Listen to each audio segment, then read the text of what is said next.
There is a place on this earth where time has folded back on itself. A place where the air is thick with moisture, where rivers run wide and slow through forests older than memory, where the water is murky and warm, and where something enormous moves beneath the surface. Close your eyes and try to imagine it. Not as a painting in a museum, not as a skeleton mounted behind glass, not as a toy on a shelf.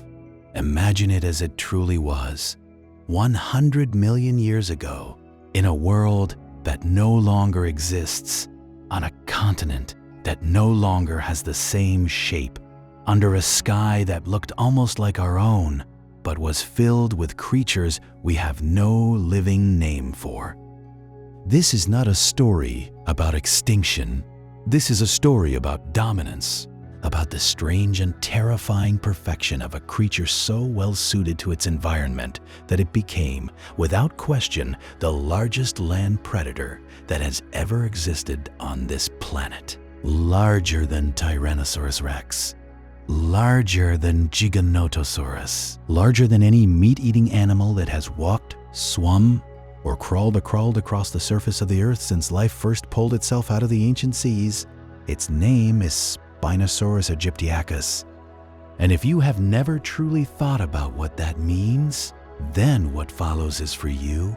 We begin not with the dinosaur, but with the world it lived in. Because to understand Spinosaurus, you must first understand a landscape that no longer exists anywhere on Earth. A landscape that scientists have been piecing together from rock and bone and chemical signatures embedded in ancient stone for over a century. A world so alien that if you were somehow transported there, you would not recognize the geography, you would struggle with the air, and you would be killed almost immediately by something you never had time to see coming. 100 million years ago, the supercontinent Pangaea had already begun its long, slow breakup. The landmass we now call Africa was in the process of separating from what would become South America and Europe. But it had not yet moved to its current position. It sat closer to the equator, bathed in tropical heat and monsoon rains that made today's most extreme environments look mild by comparison. The region we now call North Africa, the stretch of desert that covers millions of square kilometers, was not a desert at all. It was a vast, low-lying floodplain, crisscrossed by enormous river systems, surrounded by shallow seas, draped in dense vegetation, and teeming with life. Scientists call this environment the Chem River System, named for the geological beds in present-day Morocco, where much of the fossil evidence has been found. When researchers first began to analyze the fossils coming out of these deposits in earnest in the 20th and 21st centuries, they were astonished. The diversity and sheer size of the predators living in this one ecosystem was unlike anything seen in the fossil record before or since. This was not a normal place. This was, by almost any measure, the most dangerous place that has ever existed on Earth. To give you a sense of what we are talking about, consider what it means to find large predators coexisting in an ecosystem. In the Serengeti today, you have lions, leopards, cheetahs, hyenas, and wild dogs. Each of them occupies a slightly different ecological niche. They avoid direct competition by targeting different prey, hunting in different ways, at different times of day, in different habitats. This is a general rule of ecology. Large predators partition resources. They do not all stack on top of each other in the same place at the same time, hunting the same things. The Chem tells a different story entirely. In the same sedimentary deposits, paleontologists have found the remains of multiple, enormous predatory dinosaurs, all living in the same region at roughly the same time. There was Carcharodontosaurus, a massive theropod with serrated teeth like a great white shark, reaching lengths of 12 to 13 meters or more. There was Deltadromeus, a large and fast carnivore. There were enormous crocodile-like creatures such as Sarcosuchus, sometimes called supercroc, which could reach lengths of 9 to 11 meters and likely weighed as much as 8 metric tons. There were giant predatory fish. There were enormous flying reptiles overhead, and presiding over all of it, the largest of them all was Spinosaurus. How do we know all of this? The answer lies buried in the rock. Fossil beds in Morocco, Egypt, Niger, and other parts of North Africa have been yielding bones for over a century, and the pace of discovery has only accelerated in recent decades.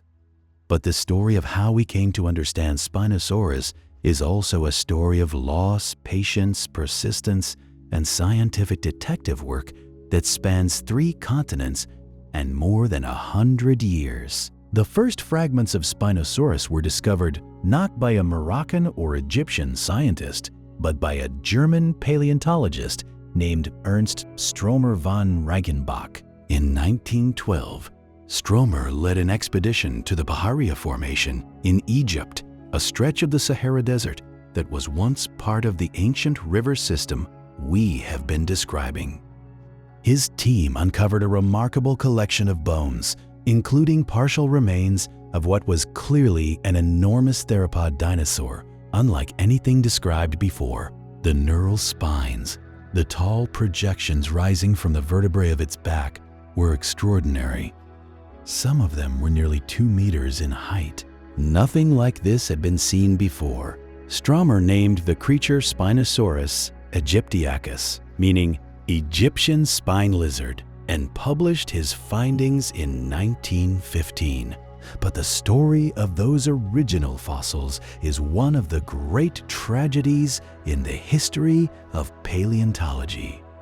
Stromer spent decades trying to have the bones permanently housed in a safe, well-funded institution. He faced bureaucratic indifference, funding shortfalls, and eventually the rising tide of Nazi politics in Germany, which made his scientific work increasingly difficult. He wrote letters warning that the specimens were in danger. He pleaded for them to be moved. His requests went unanswered. And then, on the night of April 24, 1944, the Allied bombing of Munich destroyed the Bavarian state collection of paleontology and geology, and with it, Stromer's irreplaceable Spinosaurus specimens. The only record that remained was his published descriptions in a handful of photographs. This loss set back the scientific understanding of Spinosaurus by decades. Without the original material, researchers were working from descriptions and drawings. For much of the 20th century, Spinosaurus remained a mystery, something suggested by fragments, reconstructed by imagination, never quite pinned down. Popular reconstructions showed it as a large, sail-backed theropod, vaguely T-Rex-like, but with a dramatic fin along its back. It was the stuff of science fiction and speculation more than rigorous science. That began to change in the 90s and early 2000s as new fossil materials started to emerge from North Africa. New expeditions, better technology, and renewed scientific interest in Gondwana dinosaurs, those that lived on the southern supercontinent, began to produce results. Partial remains of Spinosaurus and its close relatives, animals like Suchosaurus, Baryonyx, discovered in England in 1983, Irritator from Brazil, and Sigelmassasaurus from Morocco, started to fill in the picture of the broader Spinosaurid family. But the animal itself, the full body, the complete skeleton, remained tantalizingly out of reach. Then, in 2014, everything changed. A paper published in the journal Science, authored by Nizar Ibrahim, Paul Serino, and their collaborators, announced the most complete skeleton of Spinosaurus ever recovered, and it was deeply, profoundly strange. The bones had been recovered from the Kemkem beds of Morocco, some of them purchased from a fossil dealer, others located by Ibrahim during fieldwork in which he tracked down the original collector through a combination of scientific instinct and what he has described as genuine luck. What the skeleton revealed was an animal that defied every assumption. The legs were short, stubby almost compared to other large theropods. The feet were broad and flat. The center of gravity was positioned far forward, which would have made bipedal locomotion on land extremely inefficient. The nasal bones were positioned high on the skull, like a crocodile, allowing the nostrils to remain above water, while the rest of the snout was submerged. The teeth were conical and interlocking, not serrated like those of a land-based predator, but perfectly shaped for seizing slippery fish. And then there was the sail, or rather what we now increasingly believe was not a sail at all, but something far more substantial. A thick, muscular hump or ridge supported by those extraordinary neural spines, possibly filled with fat reserves or heavily vascularized tissue, serving functions we are still debating. The spines themselves, in the newly described material, were even more impressive than Stromer had indicated. Some extended nearly 1.5 to 2 meters above the vertebrae, creating a structure along the animal's back that would have been visible from a great distance. The conclusion that Ibrahim, Sereno, and their team reached was revolutionary. Spinosaurus was not primarily a terrestrial predator. It was semi-aquatic. It spent significant portions of its life in the water, wading and swimming in the river systems of North Africa, hunting fish the way a modern grizzly bear hunts salmon, but on a scale that makes the grizzly bear look like a toy. And at an estimated length of 14 to 15 meters, possibly approaching 16 meters in the largest individuals, it was the largest predatory dinosaur that has ever been named. The scientific community responded with a mixture of excitement and skepticism, which is exactly how science is supposed to work. Questions were raised. Some researchers argued that the short legs made the animal too ungainly on land. Others pushed back on the swimming interpretation, pointing out that the evidence for active aquatic locomotion was indirect. The debate was healthy and ongoing, and it produced a wave of new research that has significantly deepened our understanding of the animal and its world. In 2020, a second major paper, again with Ibrahim as lead author, provided new evidence supporting the aquatic hypothesis. Blade-like neural spines that would have formed a flexible, paddle-like tail, something far more consistent with swimming than the stiff tails of terrestrial theropods. Analysis of the tail's range of motion suggested it could generate thrust efficiently in water, much like the tails of modern semi-aquatic animals. This was not a dinosaur that waded into shallow water and stood there waiting for fish. This was a dinosaur that could actively pursue prey in the water column. Let that sink in for a moment. The largest predatory dinosaur that ever lived was a swimmer. It did not just wade or dip its head to catch passing fish. It moved through the water. It hunted in 3 dimensions. It was adapted to an aquatic lifestyle in ways that no other large theropod was. And in its environment, in those vast river systems of ancient North Africa, this adaptation made it virtually unstoppable. To understand why, you need to understand what was living in those rivers. The Kemkem was not full of small, easy prey. The rivers teemed with gigantic fish, some of the largest freshwater fish that have ever been documented in the fossil record.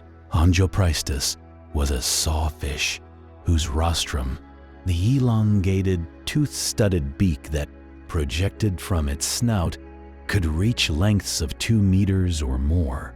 The full animal may have been 6 to 8 meters long. Mausonia was a coelacanth, a type of lobe-finned fish with ancient roots that in the Cretaceous reached lengths of several meters and was a substantial, meaty target. There were enormous lungfish as well. The rivers were essentially rivers of giant fish, and Spinosaurus was built to exploit that resource in a way that no terrestrial predator could. Consider the biomechanics. A large theropod like Carcharodontosaurus, standing on the riverbank, could certainly dip its head into the water to snap at fish near the surface. But it would have had difficulty pursuing anything that dove even a meter or two below the surface. Its body was built for terrestrial pursuit. Its legs were long and powerful for running. Its center of gravity was designed for stability on land. It was not built for water.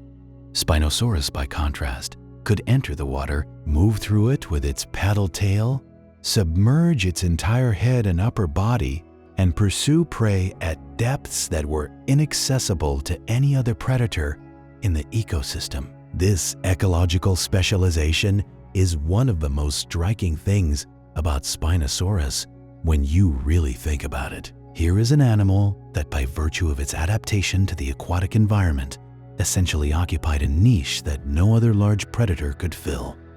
It was not competing with Carcharodontosaurus for prey, at least not primarily, because it was eating things that Carcharodontosaurus could not efficiently catch. This is ecological partitioning on a grand scale, driven not by social negotiation or learned behavior, but by evolution over millions of years, shaping a body that was simultaneously the largest meat eater on land and the most capable aquatic predator of its size class that has ever existed.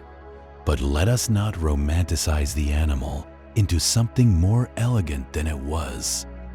Spinosaurus was not graceful in the way we might imagine.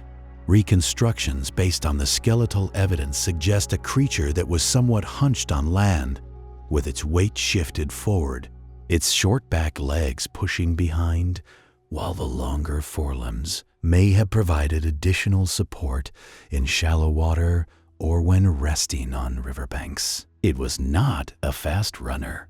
It was probably not an efficient terrestrial pursuer at all. On land, it was likely slow, somewhat awkward, perhaps vulnerable to the same giant crocodilians it shared the water with if it strayed too far from the river's edge.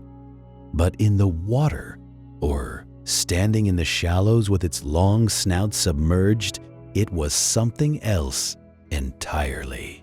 Patient, perhaps, in the way that modern herons are patient, standing still in shallow water and waiting for fish to come within range of those long conical teeth, or active, using that paddle tail to maneuver through deeper channels, pressing its elongated skull beneath the surface and seizing whatever was large enough to bother with. Its nostrils, high on the skull, allowed it to breathe while keeping most of its face in the water.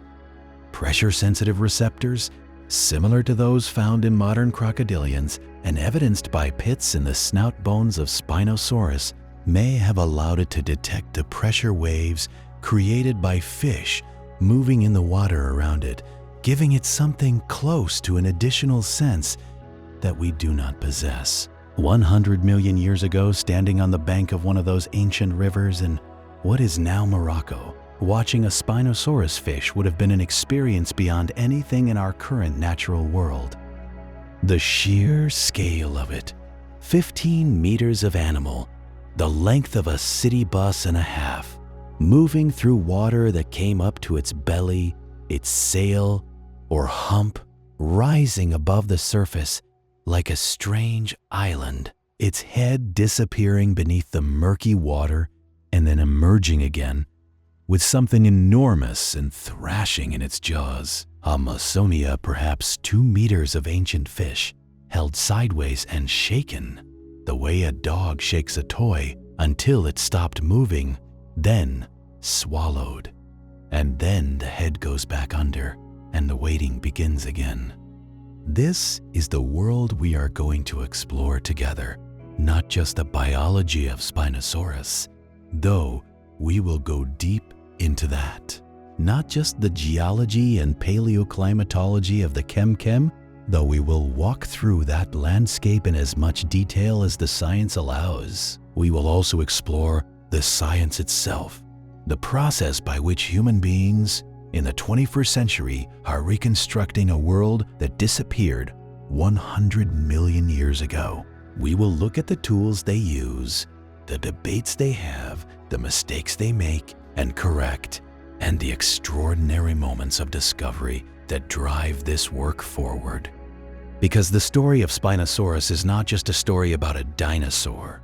It is a story about what it means to know something, about how science works in practice, not as a clean, straight line from ignorance to understanding, but as a messy, contested, exciting process of accumulating evidence and revising conclusions. It is a story about how a single fossil discovery can overturn decades of assumption. It is a story about the people who dedicate their lives to pulling the past out of the rock and about what the past tells us about the present. And it begins, as all great stories must, with a landscape. Imagine flying over North Africa today. Below you, an ocean of sand, the Sahara Desert, the largest hot desert on Earth, stretching from the Atlantic coast of Mauritania to the Red Sea shores of Egypt and Sudan, covering an area roughly the size of the continental United States. In some places, the sand rises into massive dunes, ergs that shift and move over years and decades. In others, the rock beneath is exposed, dark and ancient, cut by the ghosts of ancient river valleys that have not carried water in thousands of years. It is one of the most inhospitable places on the surface of the planet. Now go back in time. Not a little, not to when the Sahara was green during the African humid period a few thousand, 95 to 100 million years ago, during the Cenomanian age of the late Cretaceous period. And watch what happens to the landscape. The desert disappears. The sand is replaced by soil. The soil is wet, dark, heavy with organic material. The rock formations that stand bare in the modern Sahara are buried under vegetation. Rivers cut through the land, not small rivers, but enormous systems, comparable to the Amazon basin in their scale. Some of these rivers fed into a shallow inland sea that at various times covered parts of what is now the Sahara. The global climate was warmer than today, significantly warmer. Sea levels were higher. The configuration of the continents was different, with Africa still in the process of separating from what would become South America and moving away from Eurasia. The world looked like our world, the way a rough sketch looks like a finished painting, recognizably related, but fundamentally different. The atmosphere had a higher concentration of carbon dioxide than today, which contributed to the warmer global temperatures. But it was not an apocalyptic greenhouse. It was a world in dynamic equilibrium, as all worlds are, where life had found ways to thrive under conditions quite different from those we experience. The polar ice caps were gone or greatly diminished. Temperate zones extended further toward the poles. The tropics, the zone within which North Africa sat, were hot and wet, not hot and dry. Monsoon patterns brought seasonal rains of extraordinary intensity, flooding the river systems and renewing the floodplains that supported the ecosystem. This is the world that Spinosaurus was born into. This is the world that shaped it over tens of millions of years of evolution. And to understand the animal, you have to understand the world, because every feature of its body, every adaptation that makes it strange and wonderful, was a response to the specific conditions of this specific place at this specific time in the history of the Earth. Let us start with the rivers. The Kem-Kem fluvial system, as scientists reconstruct it, was not a single river, but a network of channels, oxbow lakes, floodplains, and estuaries. At certain times of year, during the height of the monsoon season, vast areas of low-lying ground would have been inundated, creating enormous shallow water habitats where fish could spread out across flooded grasslands and forests, much as they do today in the Amazon during its annual flood pulse. During the dry season, the water would retreat, concentrating fish into the main channels and pools, making them more accessible to predators. This seasonal flooding and retreat cycle is enormously important for understanding the ecology of Spinosaurus and the other large predators of the Kem-Kem. It means that the availability of prey was not constant throughout the year. During the flood season, fish were spread across an enormous area, making them difficult to target. During the dry season, they were concentrated, making them easier to catch. A large predator that was well adapted to exploit this seasonal abundance during the dry season would have had access to enormous quantities of food in a relatively short period of time, allowing it to accumulate the fat reserves needed to survive the lean season. This is, interestingly, a strategy we see in modern semi-aquatic predators as well. Nile crocodiles, for example, are most actively predatory during the dry season when prey animals are forced to congregate at water sources.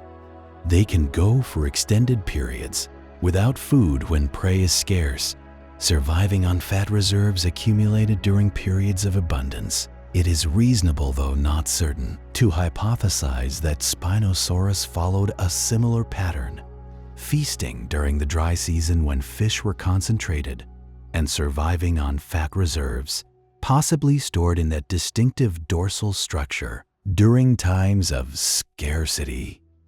The fish themselves deserve more attention than they usually get in discussions of Spinosaurus. They were not props. They were the engine of the ecosystem, the caloric foundation on which the entire food web was built.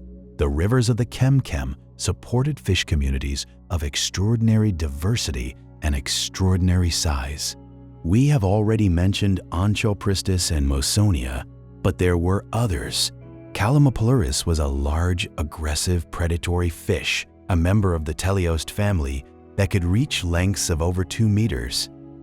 Our Ripachith was another large fish, though less well understood. There were sharks, both freshwater and from the shallow seas that occasionally connected to the river system. There were lungfish capable of surviving the dry season by burrowing into mud and estivating, waiting out the drought in a state of reduced metabolism.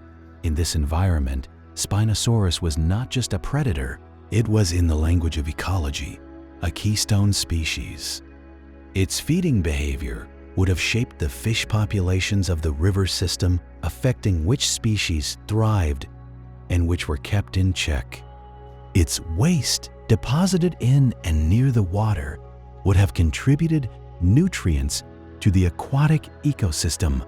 Its body, when it died, would have provided an enormous pulse of nutrients to scavengers, decomposers, and the water itself. Large animals are never just themselves. They are nodes in a web of interactions so complex that pulling out one thread changes the tension of the entire structure. We know this about modern ecosystems. The reintroduction of wolves to Yellowstone National Park changed the behavior of elk, which changed the vegetation along riverbanks, which changed the hydrology of the rivers themselves. Wolves, through a chain of cascading effects, literally changed the course of rivers. Now imagine the ecological impact of a 15-meter predatory dinosaur on a river system where it was the apex predator in the aquatic environment. The ripple effects would have been enormous, affecting every organism in the ecosystem in ways that we can only begin to model. The vegetation of the Kem-Kem was equally extraordinary. The forests along the riverbanks were not the broadleaf forests we might imagine today. Flowering plants, the angiosperms that now dominate most terrestrial vegetation, were still relatively new arrivals during the Cenomanian.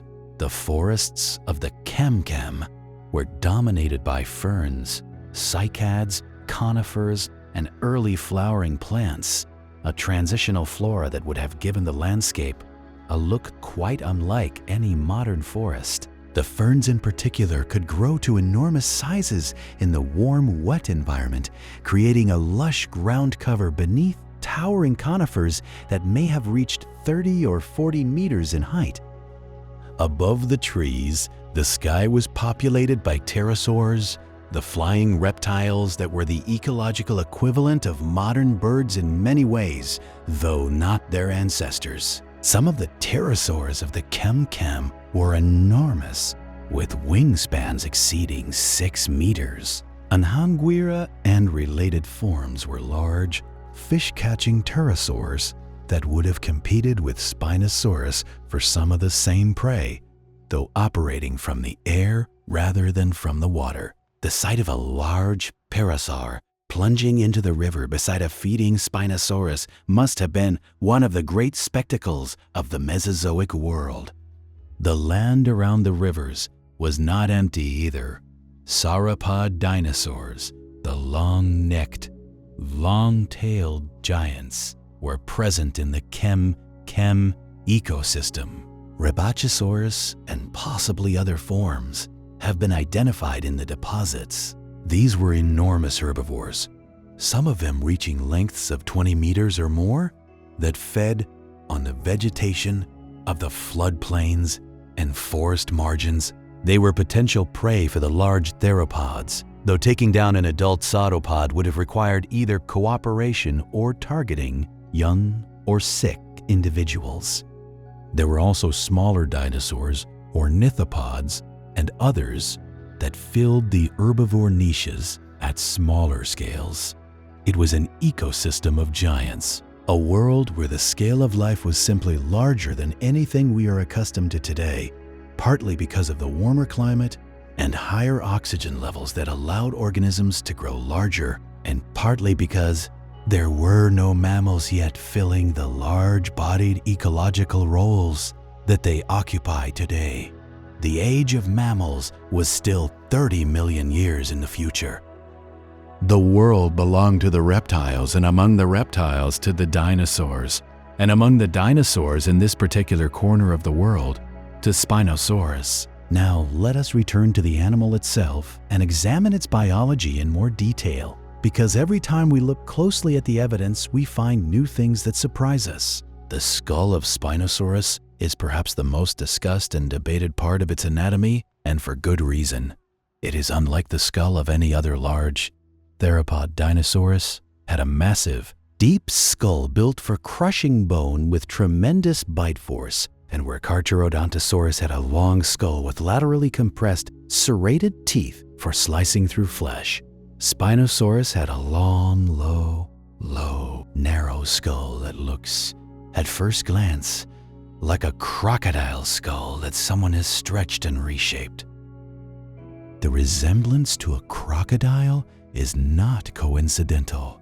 Convergent evolution, the process by which unrelated organisms independently evolve similar features in response to similar ecological pressures, is one of the most powerful forces in biology. When an environment repeatedly selects for the same kind of solution to the same kind of problem, different lineages will arrive at similar designs through completely independent evolutionary pathways. The narrow, elongated skull with conical, interlocking teeth is a design that evolution has produced multiple times in fish-eating predators because it works extraordinarily well for the purpose of seizing slippery, fast-moving prey in water. Modern gharials, the slender-snouted crocodilians of the Indian subcontinent, have skulls that look remarkably similar to that of Spinosaurus. Dolphins, which are mammals, have elongated rostrums with conical teeth for catching fish. Some plesiosaurs had similarly elongated snouts. The pattern repeats because the physics of catching fish in water has not changed. A narrow snout moves through water with less resistance than a wide one. Conical teeth grip rather than cut, which is what you want when your prey is small enough to swallow whole or when you need to hold it while you reposition it in your mouth. The skull of Spinosaurus, strange as it looks, is a masterpiece of functional design for the ecological niche it was built to fill. The pressure-sensitive pits on the snout of Spinosaurus deserve particular attention. These small, circular pits found on the surface of the premoxilla and maxilla bones at the front of the snout are similar in appearance and position to the integumentary sense organs found in modern crocodilians. In crocodilians, these organs detect pressure changes in the water, allowing the animal to sense the movement of prey even in complete darkness or in murky water where vision is limited.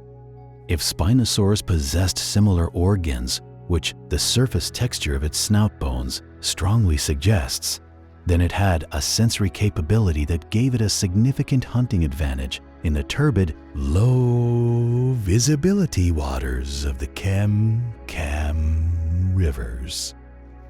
Think about what that means in water too murky to see through, where the light fades to nothing a meter or two below the surface. Spinosaurus could still detect the pressure waves generated by a large fish moving nearby. It could orient its head toward the disturbance, submerge that long snout, and snap those interlocking teeth shut on something it never saw with its eyes. This is not speculation. This is a reasonable inference from solid anatomical evidence, an inference supported by the well-documented biology of living crocodilians that possess the same type of sensory organs. It is details like this that make Spinosaurus so fascinating to think about. The more closely you examine the evidence, the more you realize that every unusual feature of this animal makes sense in the context of its aquatic lifestyle. Nothing is random. Everything fits together into a coherent picture of a creature that had been optimized by millions of years of evolution for a very specific way of life in a very specific environment. But what about the sail or the hump? This is the feature that has captured the imagination of everyone who has ever seen an image of Spinosaurus, and it is also the feature about which there is the most scientific debate. Those extraordinary neural spines rising from the vertebrae of the back and hips, reaching heights of nearly 2 meters in the largest individuals, dominate any reconstruction of the animal. They are unmistakable and impossible to ignore. But what were they for? The traditional interpretation, dating back to Stromer's original description, was that the spines supported a sail of skin, like that of the earlier Dimetrodon, a non-dinosaur synapsid from the Permian period, whose sail is thought to have served a thermoregulatory function. A thin sail of skin, richly supplied with blood vessels, could have functioned as a solar panel, absorbing heat from the sun to warm the body in the morning, or as a radiator, releasing heat when the animal was too warm. It is an elegant hypothesis, but it has problems. The main problem is that Spinosaurus, living in a tropical environment near the equator, did not need a heat-gathering device. The environment was already hot. The primary thermoregulatory challenge for a large animal in a tropical environment is getting rid of excess heat, not gathering it. And while a sail could theoretically serve as a heat radiator, wading into cool river water is a much more efficient way for a large semi-aquatic animal to regulate its body temperature, as modern hippopotamuses and crocodilians demonstrate every day. The alternative interpretation, gaining increasing support in recent years, is that the neural spine supported a thick, fatty hump rather than a thin sail.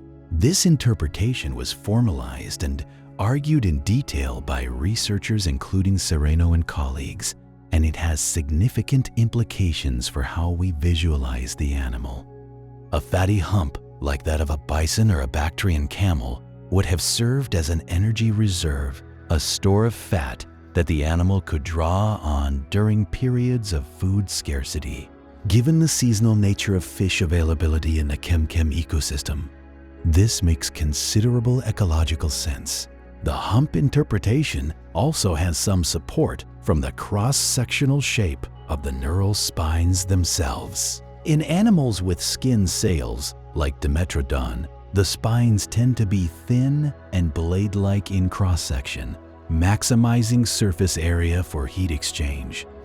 In Spinosaurus, the spines are more robust in cross-section, suggesting they were embedded in a significant mass of soft tissue rather than supporting a thin membrane. This is a subtle point, but it is the kind of anatomical detail that makes a difference in paleontological interpretation. The debate is not fully resolved. There are researchers who still prefer the sail interpretation, or who argue for a more complex structure that was neither a simple sail nor a simple hump, but something in between. Perhaps a muscular, vascularized ridge that served multiple functions.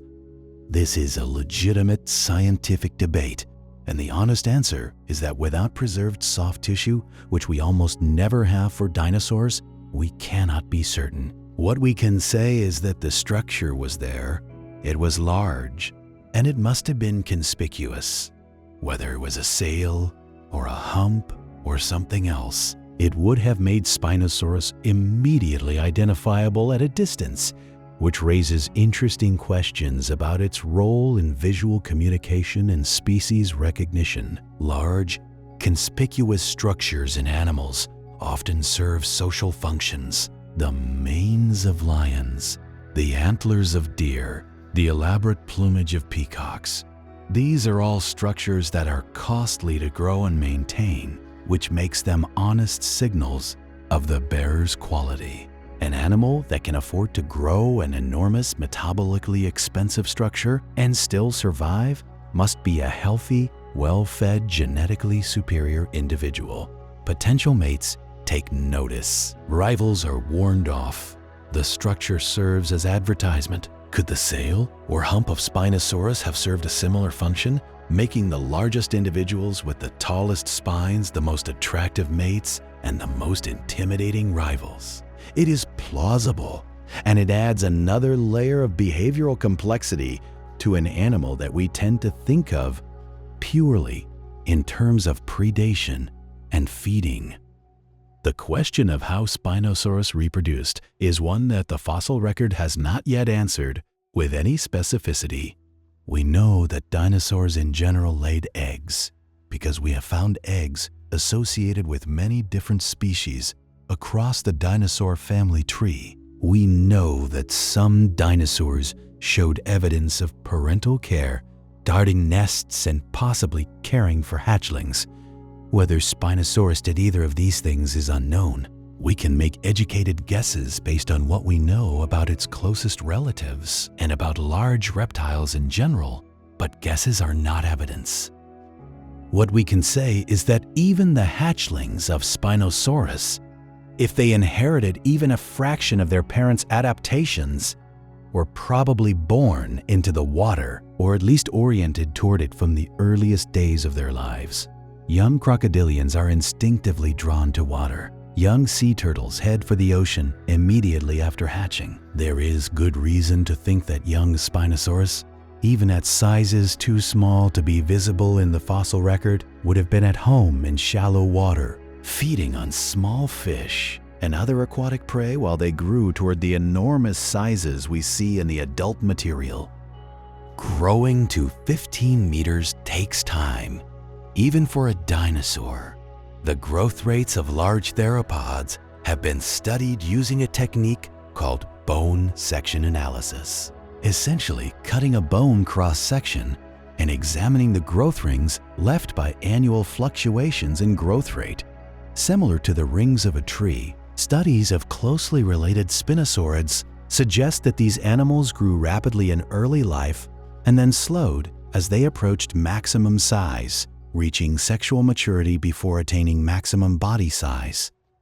A large Spinosaurus may have taken 20 to 30 years to reach full adult dimensions, assuming growth rates similar to those estimated for other large theropods. During those years of growth, the animal was vulnerable in ways that adults were not. A juvenile Spinosaurus, say 2 or 3 meters long, would have been prey for the giant crocodilians of the Chem ecosystem, and possibly for Carcharodontosaurus as well. The predator becomes prey when it is young. This is one of the fundamental realities of life in an ecosystem where multiple large predators coexist. Survival through the juvenile stage is never guaranteed, and the selective pressure of predation during early life may have contributed to the rapid early growth rate that dinosaurs apparently showed. Since getting big quickly is an effective strategy for reducing predation risk, at the other end of the spectrum, what happened when a Spinosaurus grew old? Large animals in the wild rarely die of old age in the sense that we think about it. They die of injury, disease, starvation, or predation by other large animals. An old, slow Spinosaurus that could no longer compete effectively for the best fishing spots in the river would have been increasingly likely to succumb to any of these fates. The bones of very old individuals sometimes show pathologies, signs of healed injuries, arthritis, bone deformations caused by years of mechanical stress that tell the story of a long life of hard use. There is something deeply moving about finding these pathologies in fossil bones.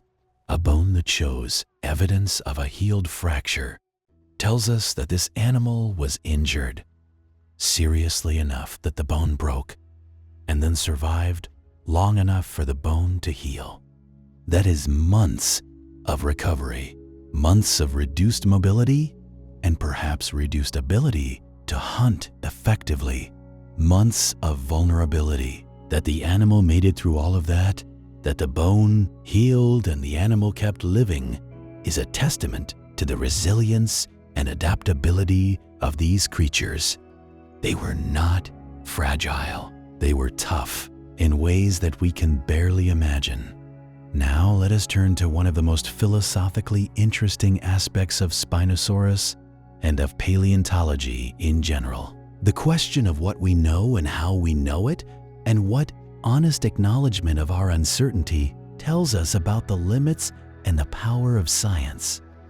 Everything we have discussed so far is based on evidence, fossil bones, chemical analyses of those bones, comparative anatomy of living relatives, computer modeling of locomotion and hydrodynamics, isotopic analyses of ancient soils, and sediments. The picture that emerges from all of this evidence is remarkably detailed for an animal that lived 100 million years ago, but it is not complete. It will never be complete. We are working with a sample of evidence that represents a tiny fraction of what actually existed, preserved by a set of geological processes that are somewhat random in what they capture and what they destroy. This is the fundamental epistemological situation of paleontology. You are trying to reconstruct a living world from its stone echoes, and the stone only remembers certain things. Hard bones, yes, usually under the right conditions. Soft tissue, almost never.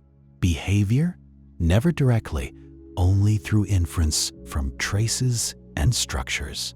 Color, almost never. Though recent advances in the study of melanosomes, the cellular structures that produce pigment, have allowed some color reconstruction for some fossil animals under exceptional preservation conditions.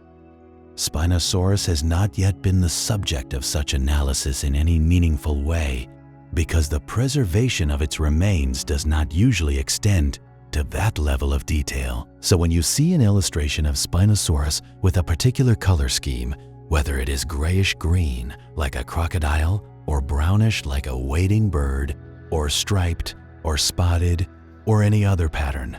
You are looking at an educated guess, a guess informed by the biology of living semi-aquatic predators, by the assumption that large body size and semi-aquatic habits tend to go along with certain kinds of camouflage in modern animals, but a guess nonetheless. The real color of Spinosaurus is unknown, and it will probably remain unknown unless some extraordinary fossil with preserved skin and melanosome chemistry is discovered. The same is true of behavior.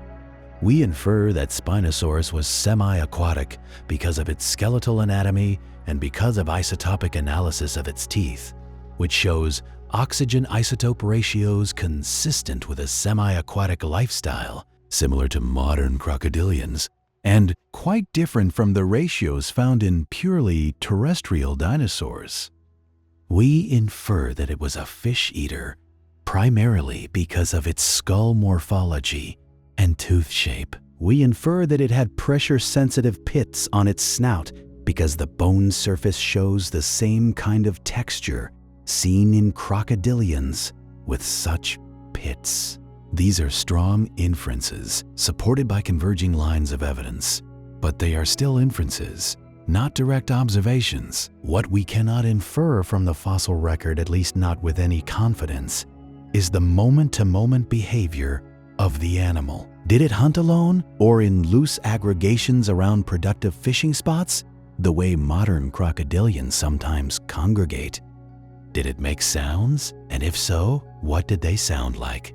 How did it court mates? How did it establish and defend territory? Did it have complex social behaviors? Or was it essentially solitary? These questions are almost certainly unanswerable with the evidence currently available, and intellectual honesty demands that we acknowledge that rather than filling in the gaps with confident assertions. But the gaps themselves are interesting. They invite us to think carefully about what we assume about animals and why. When we imagine Spinosaurus as a solitary hunter, we are probably projecting assumptions about large carnivores that are drawn from familiar animals, like modern tigers or sharks, that are genuinely solitary. But crocodilians, which in many ways are better ecological analogs for Spinosaurus than tigers or sharks, are sometimes quite social, at least in the sense of tolerating each other's presence at productive feeding sites. Large Nile crocodiles will congregate at river crossings where wildebeest are migrating, and while they are not cooperative hunters in the way that lions are, they are certainly not enforcing rigid, solitary territories either. Could Spinosaurus have tolerated others of its kind at productive fishing spots? It is possible.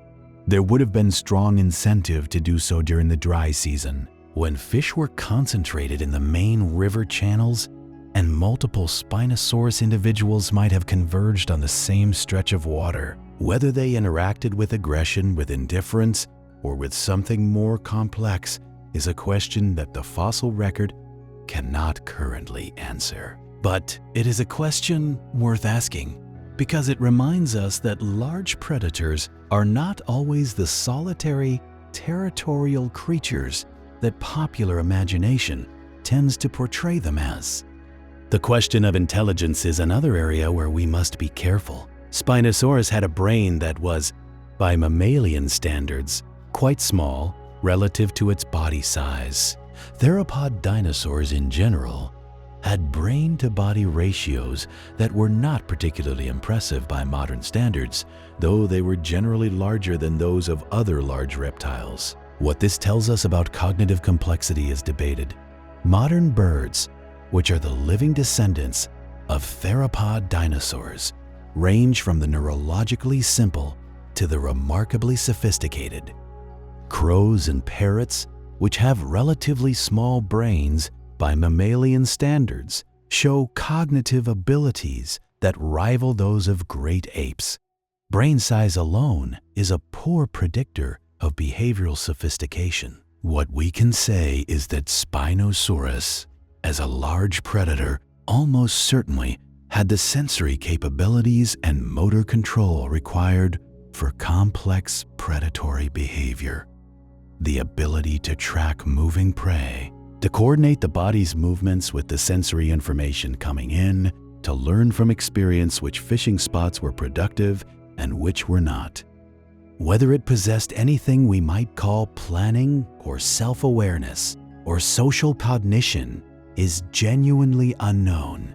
And again, intellectual honesty requires acknowledging that rather than projecting human-like qualities onto an animal that is profoundly different from us. This brings us to a deeper question about our relationship with prehistoric life. Why do we care so much about Spinosaurus? Why does this animal, which died out 65 million years ago, along with every other non-avian dinosaur, capture our imagination in a way that, say, an extinct species of mollusk from the same period does not? The honest answer involves a mixture of aesthetic fascination and something deeper, a recognition that these animals represent possibilities that our world has forgotten. They are proof that life can take forms radically different from the ones we know today. They are reminders that the world we live in is not the only world that is possible, that biology can produce solutions to the problem of existence that we would never predict in advance. Spinosaurus is a particularly powerful example of this because it breaks so many of the assumptions we make about large predators. We assume large predators are terrestrial. Spinosaurus is semi-aquatic. We assume large predators are fast. Spinosaurus was probably slow on land. We assume the largest predators have the most powerful bites. Spinosaurus had a relatively weak bite compared to contemporaries like Carcharodontosaurus. By almost every measure we use to characterize large predators, Spinosaurus is an exception.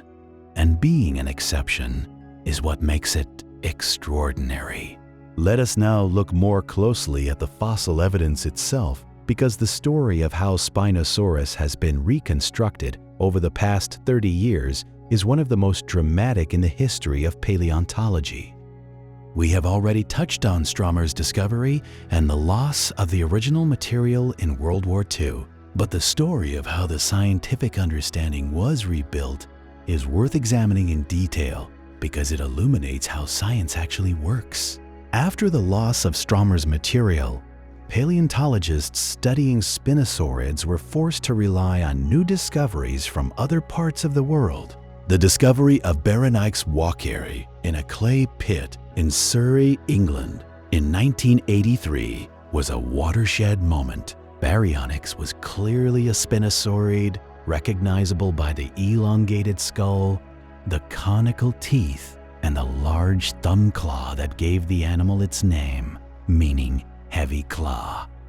The specimen was relatively complete, allowing a much more detailed reconstruction of the spinosaurid body plan than had been possible from Stromer's fragmentary material. Crucially, stomach contents preserved with the Baryonyx specimen included fish scales and fish bones, providing direct fossil evidence of fish eating in spinosaurids for the first time. Baryonyx was smaller than Spinosaurus, probably around 10 meters in length, and it lacked the dramatic neural spine elongation of its larger African relative. But it provided the template for understanding the group, and for the next 15 years, it was the spinosaurid that paleontologists turned to when trying to understand the family as a whole. Its description in 1986 by Angela Milner and Alan Sherrick of the Natural History Museum in London remains a landmark paper in spinosaurid research. Through the 1990s and early 2000s, discoveries of spinosaurids in Brazil, in particular Irritator challengeri and Anguitturama limai from the Santana Formation, added new information about the skull morphology of the group. These animals were closely related to Spinosaurus and showed the same general features of the skull, reinforcing the fish-eating interpretation and suggesting that spinosaurids as a group were ecologically specialized for aquatic prey across their geographic range, which spanned from England to Africa to South America. Meanwhile, new material attributable to Spinosaurus itself was beginning to emerge from North Africa, particularly from the Kem beds of Morocco. These fragments, some purchased through the fossil trade and some recovered through fieldwork, were gradually improving the picture. But without a reasonably complete skeleton, many questions remained open. The animal's size was disputed. Its locomotion was debated. The nature of its neural spines was unresolved.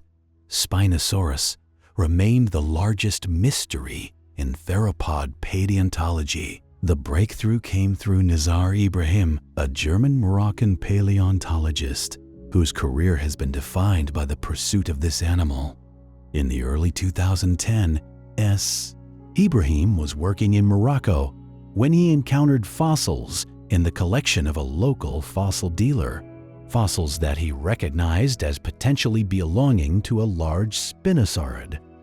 The bones included elements that had not been seen before in good preservation, and their anatomy was revealing. But the location of the site where they had been collected was unknown, and without provenance information, their scientific value was limited. What followed was a remarkable piece of scientific detective work. Ibrahim tracked down the fossil collector who had found the bones, ultimately locating him through a combination of contacts, descriptions, and what Ibrahim has described as a memorable detail of physical appearance. The man had a distinctive beard. Once the collector was found, he was able to lead Ibrahim back to the site in the Kem, where the team conducted additional excavations and recovered more material from the same individual, linking the purchased specimens to a confirmed location and geological context. The paper that resulted, published in Science in September 2014, was one of the most discussed paleontological papers in years. The reconstruction of Spinosaurus presented in that paper was startling.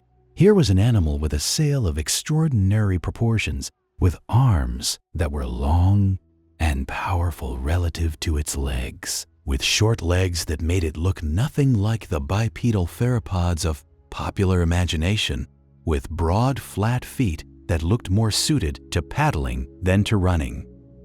The reconstruction suggested an animal that spent most of its time in or near water, that was poorly adapted for terrestrial locomotion, and that was fundamentally different in its ecology from any other large theropod dinosaur. The reaction from the paleontological community was mixed, which is the appropriate reaction to a bold, new hypothesis. Some researchers were enthusiastic, seeing the reconstruction as a necessary and overdue revision of how we think about large predatory dinosaurs. Others were skeptical, particularly of the short-legged reconstruction, arguing that the hind limb elements used to support that part of the reconstruction might not belong to Spinosaurus, or that the interpretation was overextended beyond what the data could support. Several researchers published commentary and critiques in the months following the paper, pointing out specific concerns about the methodology and the conclusions. This is science working as it should. A bold hypothesis is proposed, evidence is presented, and the community evaluates the evidence critically. Not everyone agrees immediately, and the disagreements lead to new research designed to test the competing interpretations. The result, over time, is a more refined and better supported understanding than could have been achieved by any single team working in isolation. The 2020 paper on the tail vertebrae of Spinosaurus was in part a response to this process, by demonstrating that the tail of Spinosaurus had a morphology consistent with active aquatic locomotion. Ibrahim and his collaborators provided additional evidence for the semi-aquatic hypothesis that had been questioned after the 2014 paper. The tail vertebrae showed neural spines and hemal arches that were elongated and positioned to create a large surface area, similar to the tails of modern semi-aquatic animals and quite different from the tails of terrestrial theropods. Computer modeling of the tail's possible range of motion and thrust generation supported the interpretation that this was a tail designed for swimming. The response to the 2020 paper was again mixed, but generally more positive than the response to the 2014 paper, in part because the tail evidence was clear and compelling, and in part because the scientific community had had 6 years to become more comfortable with the idea of a semi-aquatic Spinosaurus. Science moves at its own pace, driven by evidence and by the gradual accumulation of confidence in new interpretations. The semi-aquatic Spinosaurus is now the mainstream scientific view, though details of exactly how it moved in water, how much time it spent on land versus in the water, and how it compared to modern semi-aquatic animals in its degree of aquatic specialization are still actively debated. One of the more recent and fascinating contributions to the debate has come from isotopic analysis of Spinosaurus teeth. Researchers analyzed the ratio of oxygen isotopes in the dental enamel of Spinosaurus and compared it to the ratios found in terrestrial dinosaurs and in known aquatic or semi-aquatic animals from the same fauna, including ancient crocodilians. The results, published in 2020 by Amiot and colleagues, showed that the oxygen isotope ratios in Spinosaurus teeth were significantly different from those of terrestrial theropods from the same formation, and were instead similar to those of animals known to spend significant time in water. This is because water, particularly river water, has a different isotopic signature than the water available to terrestrial animals, and these signatures are preserved in the enamel of teeth that formed during the animal's lifetime. This kind of chemical evidence is powerful precisely because it does not depend on interpretations of skeletal morphology. You can argue about whether a particular bone shape indicates aquatic or terrestrial habits. You cannot argue as easily about the chemistry of the environment in which an animal spent its time, because that chemistry is recorded directly in its tissues. The isotopic evidence, combined with the skeletal evidence, forms a mutually reinforcing case for the semi-aquatic lifestyle of Spinosaurus that is now difficult to dismiss on empirical grounds. But science is never finished, and there are still important questions that remain open. One of the most significant is the question of scale.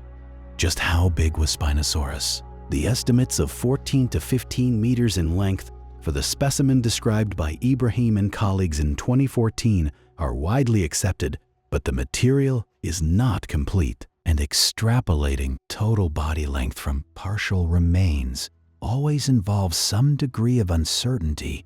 More recently, analysis of additional material has suggested that some individuals may have been somewhat smaller than the maximum estimates, raising the possibility that the known specimens represent individuals of varying ages and sizes rather than a uniformly giant population.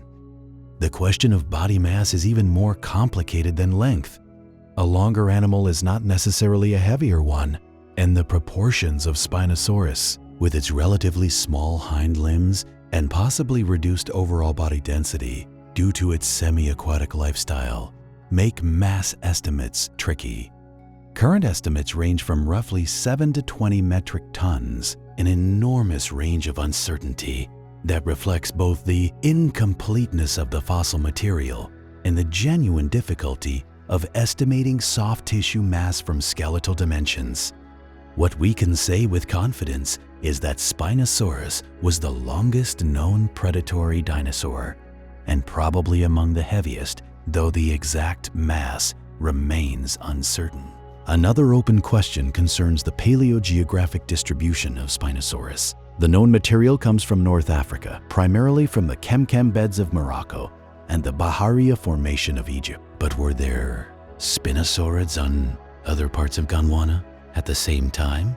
The closely related animals from South America and Europe suggest that the Spinosaurid family was widespread across the ancient supercontinent. But whether Spinosaurus itself, as opposed to closely related but distinct species, was present outside of North Africa is not clear from the current fossil record. Future discoveries may extend the known range of the species, or may instead demonstrate that the North African form was geographically restricted while other parts of Gondwana were occupied by related but distinct species. The question of what happened to Spinosaurus and to the entire Kem ecosystem is also worth examining. The answer is not the famous asteroid impact that ended the Cretaceous period 66 million years ago. That impact occurred approximately 30 million years after the heyday of Spinosaurus.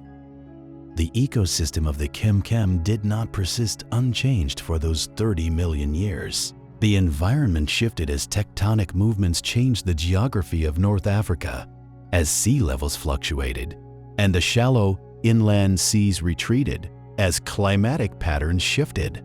The lush, river-dominated landscape of the Cenomanian gradually gave way to different environments, and the ecosystem that had supported Spinosaurus and its contemporaries was gone long before the asteroid arrived. The specific cause of Spinosaurus's extinction, or rather the extinction of the lineage as a whole, since individual species are replaced by evolutionary descendants as much as they simply disappear, is not known with precision. What is clear is that by the end of the Cretaceous, Spinosaurids had disappeared from the fossil record, whether this was due to the loss of their specific aquatic habitat, to competition from other predators, or from the fish communities themselves, to disease, or to some combination of factors, is a question that would require a much better fossil record from the relevant time period to answer. What did survive, and what connects Spinosaurus to the world today is its lineage in the broadest sense. All dinosaurs, including Spinosaurus, shared common ancestors with the creatures we call birds. The birds that perch on your windowsill or wheel in the thermals above your city are, in the most technically accurate sense, dinosaurs.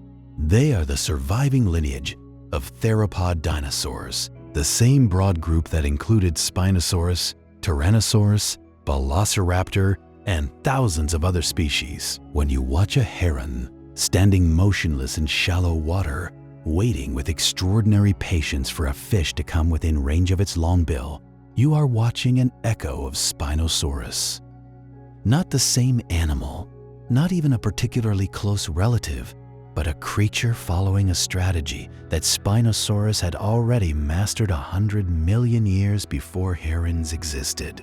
The fish-eating, wading, semi-aquatic predator is a recurring solution to a recurring problem. And the fact that evolution keeps arriving at this solution in herons and egrets and storks and fish eagles and ospreys and spinosaurids tells us something profound about the predictability of life under certain conditions. Given a warm, productive river system full of large fish and given enough time, evolution will produce something like Spinosaurus. Maybe not identical, maybe not as large, but something with a long head, conical teeth, patience, and an affinity for the water. The river monster is not unique to the Cretaceous. It is a type, an ecological character that life has cast in multiple productions over the long run of its history. Let us now turn to the science of reconstruction, because the illustrations and models of Spinosaurus that you see in books and documentaries and museum halls represent the product of an enormous amount of scientific work, and understanding how those reconstructions are made helps us appreciate both what we know and what we are still guessing. The process of reconstructing a dinosaur from its fossil bones is called skeletal reconstruction, and it is a discipline that sits at the intersection of anatomy, biomechanics, comparative zoology, and art. The first step is the most basic, assembling the bones. This sounds simple but is in practice enormously complex because the bones are rarely found in life position. They are scattered by water currents, chewed by scavengers, compressed and distorted by the weight of sediment, sometimes fused together in ways that make them difficult to interpret. Each bone must be identified, its position in the skeleton determined, its state of preservation assessed. Missing bones must be inferred from what is known about the skeletal architecture of related animals, a process called phylogenetic bracketing, in which you look at what living relatives have and assume that the extinct animal probably had the same thing unless there is positive evidence that it did not. For Spinosaurus, the skeletal reconstruction has changed significantly over time as new material has been discovered. The reconstruction published by Stromer in 1915 was based on very limited material, mostly vertebrae and some skull fragments. The reconstruction published in 2014 by Ibrahim and colleagues was based on substantially more material but was still far from a complete skeleton, requiring significant inference and extrapolation. The ongoing discovery of new material from the chem beds continues to refine the picture, sometimes confirming earlier inferences and sometimes overturning them. Once the skeleton is reconstructed, the next step is to add muscles. This is done through a process called extant phylogenetic bracketing, which means looking at the muscles of living relatives, primarily birds on one side of the family tree and crocodilians on the other, and using their musculature as a guide to inferring the musculature of the extinct animal. The attachment points of muscles on bone, which appear as ridges, scars, and roughened patches on the bone's surface, provide additional information that constrains the reconstruction. But there is still considerable uncertainty in any muscle reconstruction because the same attachment point can be associated with muscles of different sizes and orientations depending on the overall function of the limb or body region. The muscles determine the outer profile of the animal, its silhouette, because muscles fill in the space between the skeleton and the skin. A lean, muscular animal will look different from a fat, well-fed one, even if the skeleton is identical. Modern reconstruction efforts try to account for this by modeling musculature based on the functional requirements of the animal, essentially asking what kinds of muscles of what sizes and arrangements would be needed to produce the movements that the skeleton suggests the animal was capable of. This is informed biomechanical reasoning, not guesswork, but it still involves assumptions that can be challenged. Finally, the skin. For most dinosaurs, we have little or no information about skin texture or color, as we have discussed. For some dinosaurs, fossilized skin impressions have been found, preserved in fine-grained sediments that captured the texture of the surface. These impressions show that many theropods had scales, at least on parts of the body, though some small feathered theropods have been found with feather impressions. Whether large theropods like Spinosaurus had scaly skin or some kind of integumental covering that included protofeathers or other structures is debated. The general assumption in recent reconstructions is that large theropods, particularly those in hot tropical environments, were scaly rather than feathered, on the grounds that large animals in hot environments generally do not benefit from insulating body coverings. But this is an assumption, not a certainty. The color applied to skin reconstructions is, as noted, essentially artistic choice informed by biological reasoning.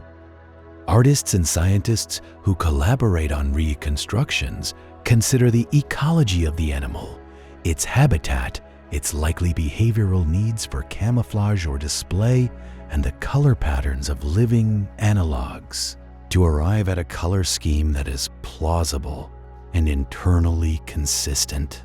But plausible and correct are not the same thing. The real color of Spinosaurus is lost to time, and anyone who tells you otherwise is either guessing or confused. This uncertainty does not diminish the value of the reconstructions. They are our best attempt to visualize an animal that no human has ever seen, and they are based on an impressive and growing body of evidence. They will be refined and updated as new discoveries are made. That is how science works. The reconstruction of Spinosaurus today is far better than the reconstruction of 50 years ago, and the reconstruction 50 years ago will be better than the one we have today. This is not a failure of science. It is science succeeding. Now, let us step back from the technical details and think about what the existence of Spinosaurus means at a larger scale.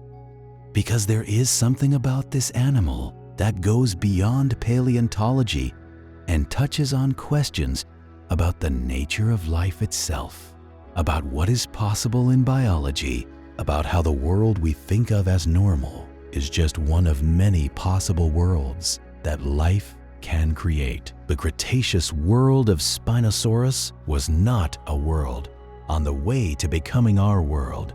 It was not a proto-modern world with rough edges and missing parts. It was a complete world, a fully realized ecosystem with its own internal logic and its own cast of characters, as complex and as interesting as anything that has existed since.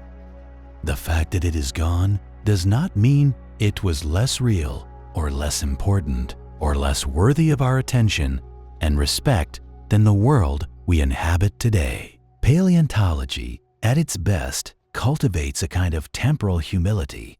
It reminds us that the world we live in is not the default state of things, not the endpoint toward which all of Earth's history was tending. It is one moment in a long story, just as the Cretaceous was one moment in that story.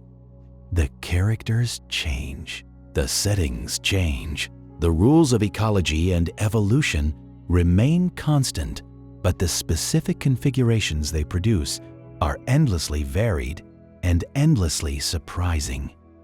Spinosaurus is one of the most surprising of all the configurations that life has produced. A fish-eating, semi-aquatic, 15-meter predatory dinosaur with a sail or hump on its back and crocodile-like sensory pits in its snout, living in a river system in what is now the Sahara Desert, coexisting with giant sawfish and enormous crocodilians and flying reptiles with 6-meter wingspans. Nothing in our modern world quite prepares us for this. Nothing in our imagination quite contains it. And yet, it was real. The bones are real. The chemical signatures in the teeth are real. The sediments in which the bones are found are real. It happened. A world that makes our most extreme wilderness look tame by comparison existed, thrived, persisted for millions of years, and then gave way to the next configuration of life's long experiment. Who live in a world where the largest land predator is a polar bear or a tiger, a world where the rivers do not contain 6-meter sawfish, a world where the sky is not patrolled by 6-meter flying reptiles. We look back at that world through the keyhole of the fossil record and try to understand it. And in trying to understand it, we understand something about ourselves, about the contingency of our own world, about the creativity of evolution, about the deep time in which all of these changes have unfolded. That is what Spinosaurus, the river monster of the Cretaceous, gives us. Not just the spectacle of a giant predator, not just the intellectual puzzle of its anatomy and ecology, but a window into a different kind of world, and through that window, a new way of seeing our own. The discovery process itself is worth examining more closely because the human stories behind the fossils are as compelling as the fossils themselves. Science, even the most technical and esoteric science, is a human activity driven by human curiosity, human ambition, human persistence, and human error. The story of Spinosaurus is in many ways the story of a small number of individuals who dedicated significant portions of their lives to understanding this animal, often in the face of significant obstacles. Ernst Stromer's story is one of the most poignant in all of science. He was a meticulous and careful researcher who understood the significance of what he had found and who spent decades trying to ensure that the specimens he had recovered from Egypt were properly preserved and studied. His relationship with the Nazi regime that came to power in Germany in 1933 was deeply troubled. He had sons who fought in the German military during World War II, and at least one was killed. He himself was not a Nazi sympathizer, and his scientific work was repeatedly hampered by the political climate. He died in 1952, knowing that the specimens he had devoted so much of his career to understanding had been destroyed 8 years earlier in the bombing. The loss must have been devastating, but Stromer did not give up. In the years after the bombing, he continued to write and to publish, working from his notes and his memory and the published record of his earlier work. He continued to contribute to science, even as the physical evidence that had anchored his career was gone. There is something admirable and a little heartbreaking about that determination. It speaks to the deeply held conviction that the work matters, that the knowledge is worth pursuing, even when the evidence is lost and the obstacles are enormous. Nizar Ibrahim's story is different but equally compelling. He grew up between Germany and Morocco, between two cultures and two scientific traditions, and his work on Spinosaurus has been shaped by that dual perspective. He has described his connection to the Sahara as personal, not just professional, a connection to the landscape and to the people who live in and around the fossil beds. The process of tracking down the collector who had found the critical specimens, of returning to the site in the Kem, of recovering additional material that confirmed the revolutionary anatomy of the 2014 reconstruction, reads like a scientific adventure story of the kind that rarely happens in modern research. Ibrahim has spoken publicly about the opposition and skepticism he encountered from some members of the scientific community after the 2014 paper, and about how that opposition drove him to gather more evidence and make the case more thoroughly. This is the productive tension that scientific controversy generates at its best. The critics push the proponent to do better work, and the result is a stronger, more evidence-based conclusion. Science is not comfortable. It is not supposed to be comfortable. It is supposed to be rigorous, and rigor requires challenge. Paul Serino, Ibrahim's collaborator on the 2014 paper, has his own long history with spinosaurids. He discovered and described Suchomimus tenerensis from Niger in 1998, a large spinosaurid that provided important comparative data for understanding the group. Serino is known in paleontological circles both for his important discoveries and for his sometimes controversial methods and communication style. Whenever one thinks of the controversies, his contributions to our understanding of theropod dinosaurs in general and spinosaurids in particular are substantial. The work of Cristiano Dal Sasso and his colleagues at the Natural History Museum of Milan has also been important in advancing understanding of Spinosaurus. They have described additional spinosaurid material from the Kem and have conducted anatomical studies that have refined the understanding of the skull and other elements. The Italian team's work represents the kind of careful, detailed anatomical scholarship that provides the foundation on which bolder hypotheses, like the semi-aquatic model, can be tested and evaluated.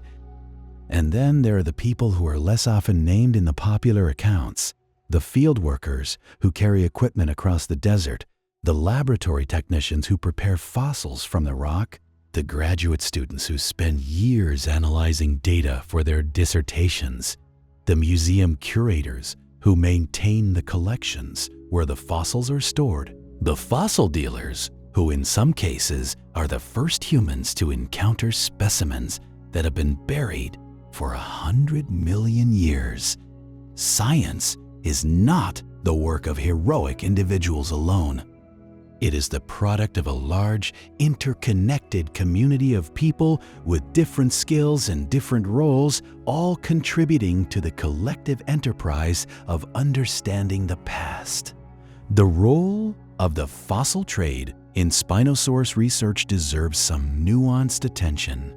The 2014 specimens were in part recovered through the commercial fossil market, which occupies a legally and ethically complex position in paleontology. In many countries, fossils found on public or state-owned land are legally the property of the state, and their sale is prohibited. But the regulations vary by country, and enforcement is often difficult in remote areas where fossil beds are located. Morocco, where much of the chem material has come from, has a complex and evolving legal framework around fossils, and the relationship between academic paleontologists and commercial fossil traders has been both productive and contentious. The productive side of the relationship is illustrated by the Spinosaurus story itself. Specimens that might have been lost or dispersed into private collections were recognized as scientifically important by a researcher who was able to connect them to their site of origin and incorporate them into a rigorous scientific study. The contentious side is illustrated by the ongoing debate about whether commercial fossil dealing incentivizes destructive collecting practices that destroy stratigraphic context. The information about where exactly in the rock sequence a fossil was found, which is essential for understanding the age and environment of the specimen. This is a genuine ethical and practical tension in paleontology, one that does not have easy answers. What is clear is that the scientific value of a fossil is enormously enhanced when it is accompanied by good provenance information, and that provenance information is often lost or degraded when fossils pass through commercial channels. The challenge for the field is to find ways to engage productively with the commercial fossil market while protecting the scientific integrity of the material that passes through it. Let us now return to the world of the chem one more time and try to reconstruct a day in the life of the ecosystem, a thought experiment informed by everything we have discussed. Not a claim to know what actually happened on any particular day 100 million years ago, but a synthesis of the scientific evidence into a narrative that helps make the abstract concrete, that allows us to close our eyes and imagine ourselves standing on the bank of an ancient river in what is now Morocco, watching a world that no longer exists. It is the dry season. The monsoon rains ended several months ago, and the rivers have been dropping steadily. The vast floodplains that were inundated during the height of the rainy season have now drained, leaving behind rich, dark soils that are already being colonized by ferns and cycads pushing up through the mud. The main river channel is still broad and deep, carrying the last of the season's water toward the shallow inland sea that lies to the north. The water is warm, murky with silt, moving slowly. Along the banks, the vegetation is lush and dense. Towering conifers cast deep shade. Ferns cover the ground in an almost unbroken carpet of green. The air smells of water and vegetation and something slightly sharp, slightly reptilian that you cannot quite identify. The sound is constant. The dripping of water from leaves, the calling of large pterosaurs overhead, the distant splashing that suggests something very large moving in the shallows upstream. Insects, already diverse and numerous in the Cretaceous, fill the air with a sound not unlike the buzzing of a modern tropical forest. The river here is perhaps 100 meters across at its widest point, narrowing to 60 or 70 meters in a channel between two small, tree-covered islands.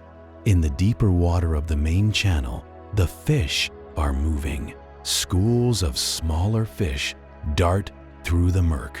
Solitary Mausonia, 2 meters of prehistoric coelacanth, cruise the mid-water, feeding on whatever they can catch. And in the shallows near the bank, something is moving that makes even the Mausonia give way. Something long, something patient, something with its head barely above the surface and the top of its back breaking the water like a slowly moving island. Spinosaurus, an adult, based on the size, 14 meters from snout to tail, moving with a slow, deliberate efficiency through water that comes up to just above its knees, which are themselves half a meter above the river bottom. Its great sail, or hump, rises nearly 2 meters above the waterline, a dark, massive ridge that catches the early morning light. The animal's head is submerged to the level of its eyes, which sit high on the skull and can still watch the bank while the snout probes the water below. The conical teeth are just visible as the lips, if you can call them that, shift slightly in response to something below the surface. Then, in an instant, the head plunges forward. There is a tremendous surge of water, a flash of silver scales, a thrashing. When the head comes back up, there is a Mausonia in the jaws. 2 meters of struggling fish held crosswise, tail and head both beating against the air. The Spinosaurus shakes its head once, twice. The fish goes still. With a series of head movements, it is repositioned in the jaws, oriented head first, and swallowed. The entire sequence takes perhaps 30 seconds. Then the head goes back below the surface. Overhead, 3 large pterosaurs circle, drawn by the commotion. They are waiting, not to challenge the Spinosaurus, which is impossible given the size differential, but to pick up whatever scraps the giant predator might leave, pieces of fish too small to bother repositioning. Fish that escaped injured from the strike, anything that floats to the surface in the aftermath of the Spinosaurus's feeding. 100 meters downstream, a Sarcosuchus, 8 meters of ancient crocodilian, lies motionless on a sandbar. It has been watching the Spinosaurus fish for the past hour. There is no tension between them, no threat display, no challenge. The Sarcosuchus is large enough to be dangerous to a young Spinosaurus, and the adult Spinosaurus is large enough to be dangerous to the Sarcosuchus if it chose to confront it.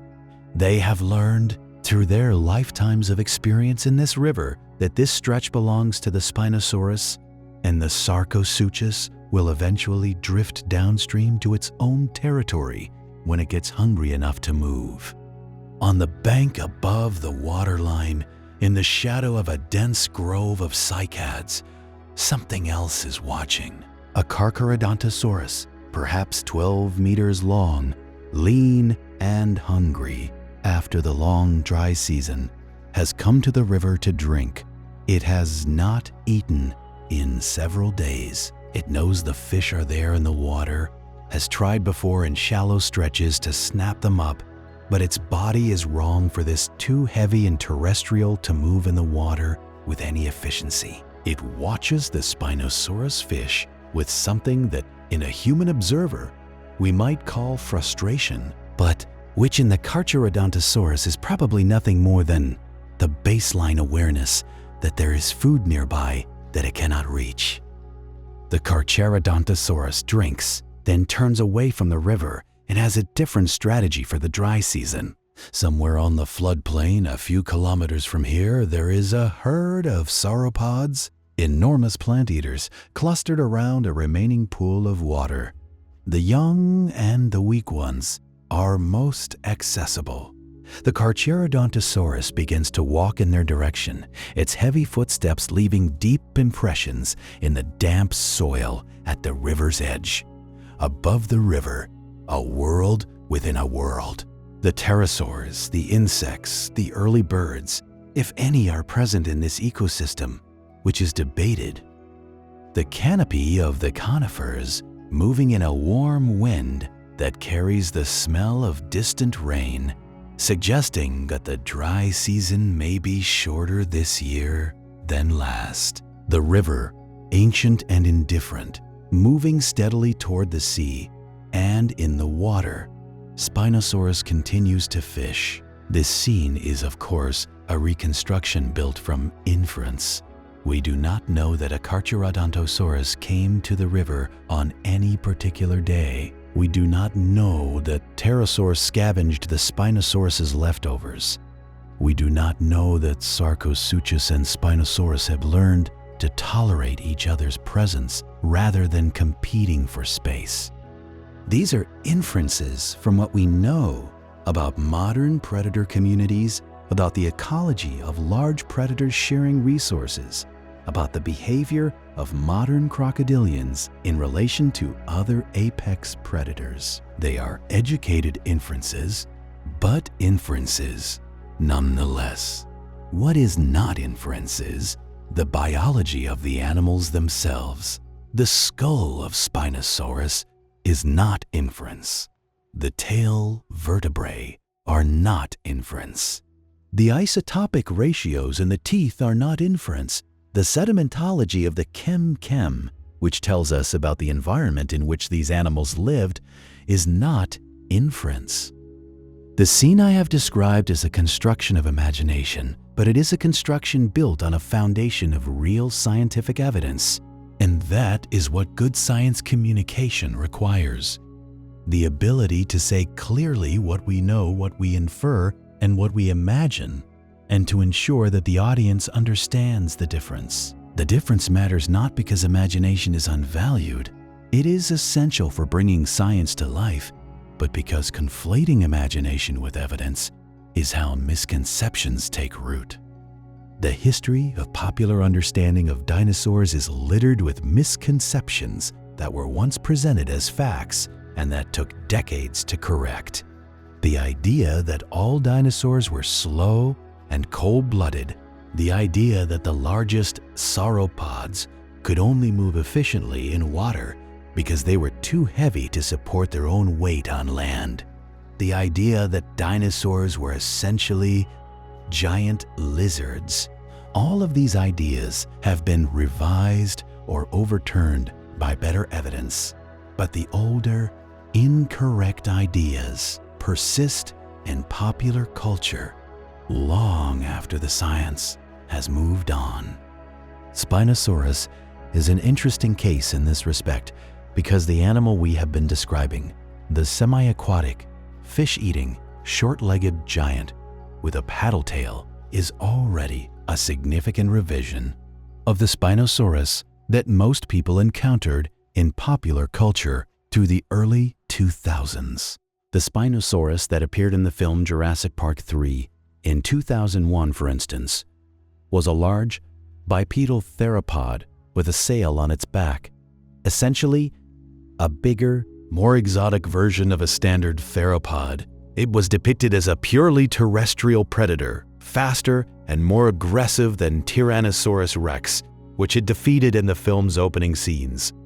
That depiction was based on the scientific understanding of Spinosaurus as it existed in the late 1990s, which was itself based on very limited fossil material. The Spinosaurus of Jurassic Park 3 is not wrong in a malicious sense.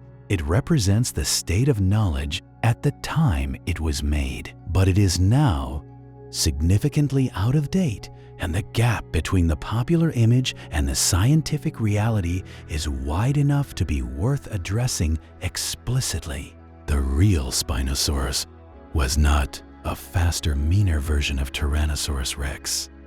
It was something far more interesting and far stranger, an animal that occupied a completely different ecological niche, that was adapted to a completely different way of life, that challenges virtually every assumption we make about large, predatory dinosaurs. If you want to understand what Spinosaurus was really like, do not think of it as a land predator with a flair for the dramatic. Think of it as something between a giant heron and a very large crocodile, but scaled up to sizes that neither of those animals approaches, inhabiting a river system that no longer exists in a world that is almost incomprehensibly different from our own. Think of it as the product of millions of years of evolution in a specific environment, shaped by the specific challenges and opportunities of that environment into a form that perfectly suited its time and place. And then think about what it means that we know this. That we, members of a species that has existed for only a few 100,000 years, on a planet that is 4.5 billion years old, in a universe that is 13.5 billion years old, have developed the ability to look at rocks and bones and chemical signatures and deduce the existence of a living world that disappeared before our species had even begun to evolve. That we can reconstruct not just the shape of the animal, but something of its ecology, its behavior, its place in a web of relationships with other organisms. That we can debate the fine details of its tail morphology and its isotopic chemistry and its sensory capabilities, and that those debates are driven by evidence rather than speculation. This is one of the great achievements of human intelligence. Not the ability to build weapons or to organize political systems or to compose music, though those are impressive enough, but the ability to look at the dead stone of the earth and hear in it the voices of creatures that lived and died before we existed, and to understand enough of what they are saying to reconstruct the world they inhabited. That is something extraordinary. That is worth celebrating. And Spinosaurus, the river monster of the Cretaceous, is one of the most extraordinary things those stone voices have told us. There is a place in the natural world where, if you watch carefully and patiently enough, you can see something of what the Chem must have been like. Not an exact match, not even a close one in terms of scale or the specific organisms involved, but a functional echo. The Okavango Delta in Botswana, the Amazon floodplain during flood season, the vast wetlands of the Pantanal in South America. These are places where large rivers spread across flat landscapes, where seasonal flooding and retreat cycles drive the movement of prey and predator, where enormous fish and enormous predators share the same water in a dynamic tension that has persisted for millions of years. Go to the Pantanal during the dry season, when the waters have retreated to the main channels, and you will find caimans, the South American relatives of crocodilians, congregating in the remaining pools in densities that seem almost impossible. Hundreds of them lying on top of each other at the water's edge, tolerating proximity because the fish are there and the fish are worth the company. Large cats, jaguars, come to the water's edge and plunge in to take caimans and capybaras. Giant river otters pursue enormous fish through the murky channels. Giant otters are not so giant, perhaps 1.5 meters long, but they are the apex aquatic mammal predator of the Pantanal, and they rule their sections of river with a fierce confidence that seems almost comical given their size. Now scale everything up by a factor of 10. Replace the caimans with Sarcosuchus. Replace the jaguars with Carcharodontosaurus. Replace the giant otters with Spinosaurus, and you begin to have something like the chem, the ecological dynamics, the seasonal concentration of prey, the coexistence of multiple large predators around productive water, the constant tension between competing interests in the same resources. These things are not unique to the Cretaceous. They are universal features of productive, seasonal, semi-aquatic ecosystems. The chem was extreme in scale, but not in principle. This comparison between ancient and modern ecosystems is not just evocative, it is scientifically useful. One of the primary tools that paleontologists use to reconstruct ancient ecosystems is uniformitarianism, the principle that the processes and principles governing the natural world in the past were the same as those governing it today. Physical laws do not change. Chemical reactions do not change. The principles of ecology, of predator-prey dynamics, of resource partitioning, of energy flow through food webs do not change. What changes is the specific cast of characters, the specific environments, the specific configurations, but the underlying logic is constant. This means that when we observe modern semi-aquatic ecosystems and see how they work, we are gathering information that is directly applicable to understanding ancient ones. The behavior of modern Nile crocodiles tells us something about the likely behavior of Sarcosuchus. The ecology of modern large wading birds tells us something about the feeding behavior of Spinosaurus at the water's edge. The community dynamics of the Pantanal tell us something about how multiple large predators might have coexisted in the chem, not perfectly, not without important differences, but in ways that constrain our interpretations and keep them grounded in biological reality. One of the most important things that modern ecology tells us about the chem is that the coexistence of so many large predators must have been supported by an extraordinarily productive prey base. Modern ecosystems with multiple species of large predators are always characterized by high prey productivity. The Serengeti supports lions, leopards, cheetahs, hyenas, and wild dogs because there are enormous herds of wildebeest, zebra, and gazelle providing the caloric foundation. The ocean supports multiple species of large sharks and whales because the marine ecosystem, fueled by photosynthesis across an area of hundreds of millions of square kilometers, produces fish in quantities that can support apex predators of enormous size. The chem supported multiple giant predators because its rivers and floodplains were extraordinarily productive. The tropical climate, the abundant rainfall, the nutrient-rich soils of the floodplains all contributed to an aquatic ecosystem of exceptional productivity. The fish biomass in those rivers must have been staggering, enough to support not just Spinosaurus, but also the giant crocodilians, the large pterosaurs, and whatever smaller fish-eating animals shared the ecosystem. The energy pyramid that underlies any food web requires vast quantities of prey at the base to support the relatively small number of apex predators at the top, and the chem clearly had the productivity to support an exceptional apex predator community. The question of how this exceptional productivity was maintained is itself interesting. Tropical rivers today are not uniformly productive. Some, like the Amazon and the Congo, are enormously productive and support diverse and abundant fish communities. Others are nutrient poor and support relatively sparse aquatic life. The productivity of the chem rivers would have depended on the combination of nutrient inputs from the surrounding landscape, the seasonal flooding patterns that distributed organic material across the floodplains, the temperature and chemistry of the water, and a host of other factors.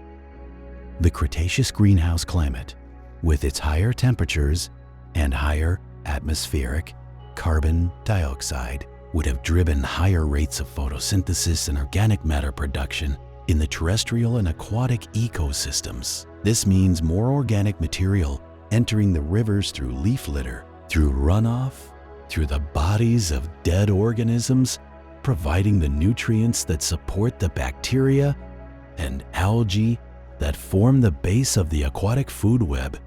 Higher productivity at the base means more fish. More fish means more large predators that eat fish. The entire pyramid is taller and broader in a higher productivity environment. Understanding the productivity of the chem ecosystem is one of the active research questions in Cretaceous paleontology.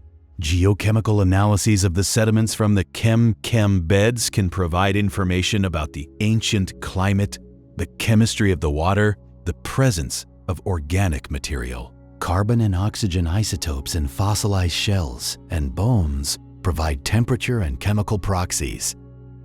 The overall picture that emerges from these analyses is consistent with a highly productive tropical ecosystem, broadly similar in energy terms to the most productive modern tropical river systems, but scaled up by the warmer climate and potentially higher primary productivity of the Cretaceous. Let us now address a question that often arises when people think about Spinosaurus in relation to other large theropods. Who would win in a fight? This is, understandably, a question that captures the human imagination. We love contests. We love hierarchy. We want to know who is the baddest creature in the room.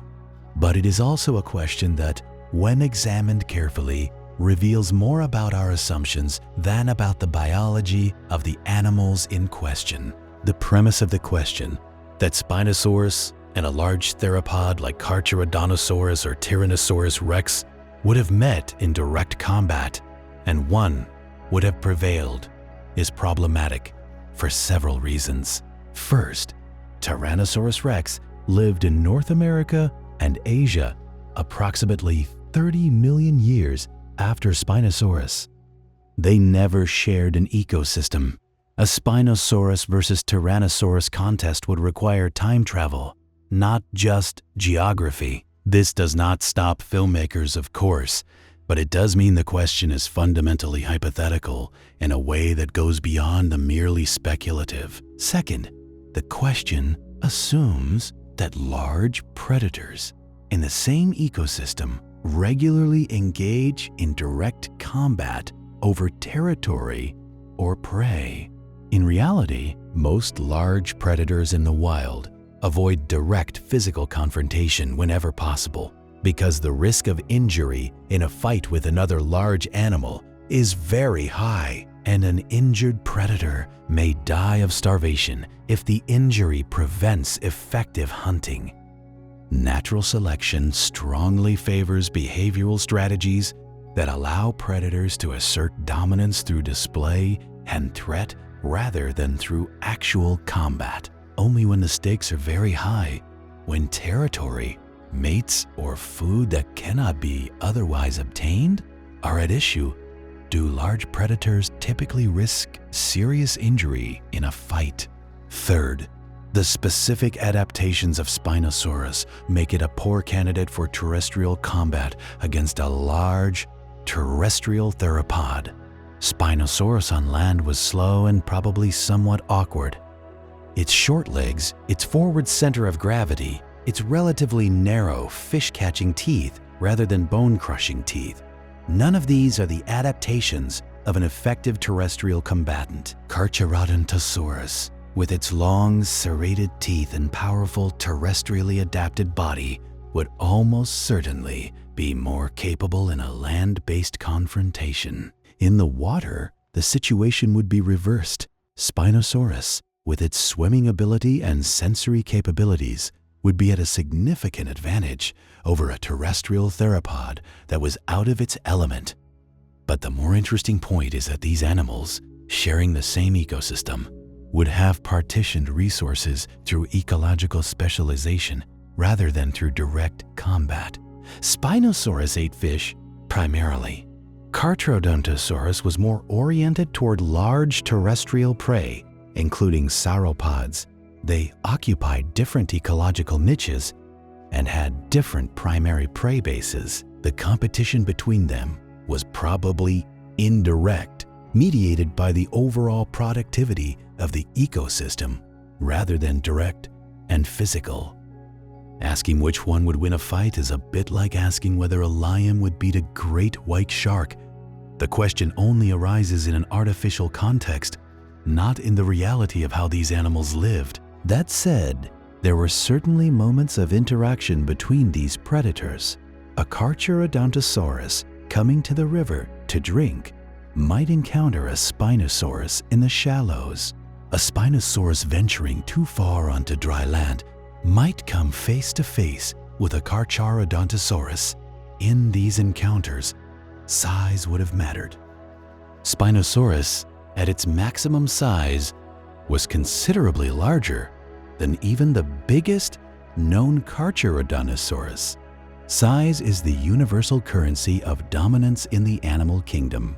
Larger animals win contests against smaller ones most of the time, not because they are necessarily more capable fighters in every respect, but because the physical reality of a size disparity is difficult to overcome.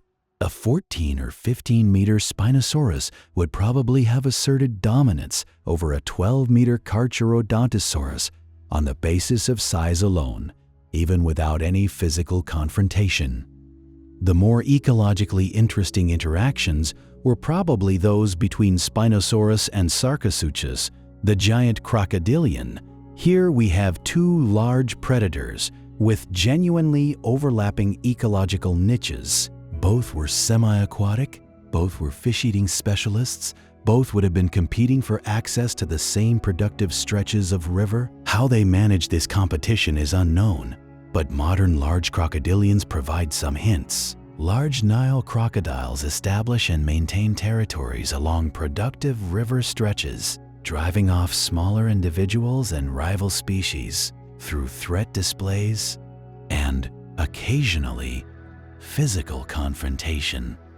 A similar dynamic between Sarcosuchus and juvenile Spinosaurus, or between Sarcosuchus and adult Spinosaurus in areas where the size disparity was less extreme, is plausible. One scenario that has been proposed is that juvenile Spinosaurus were vulnerable to predation by large Sarcosuchus.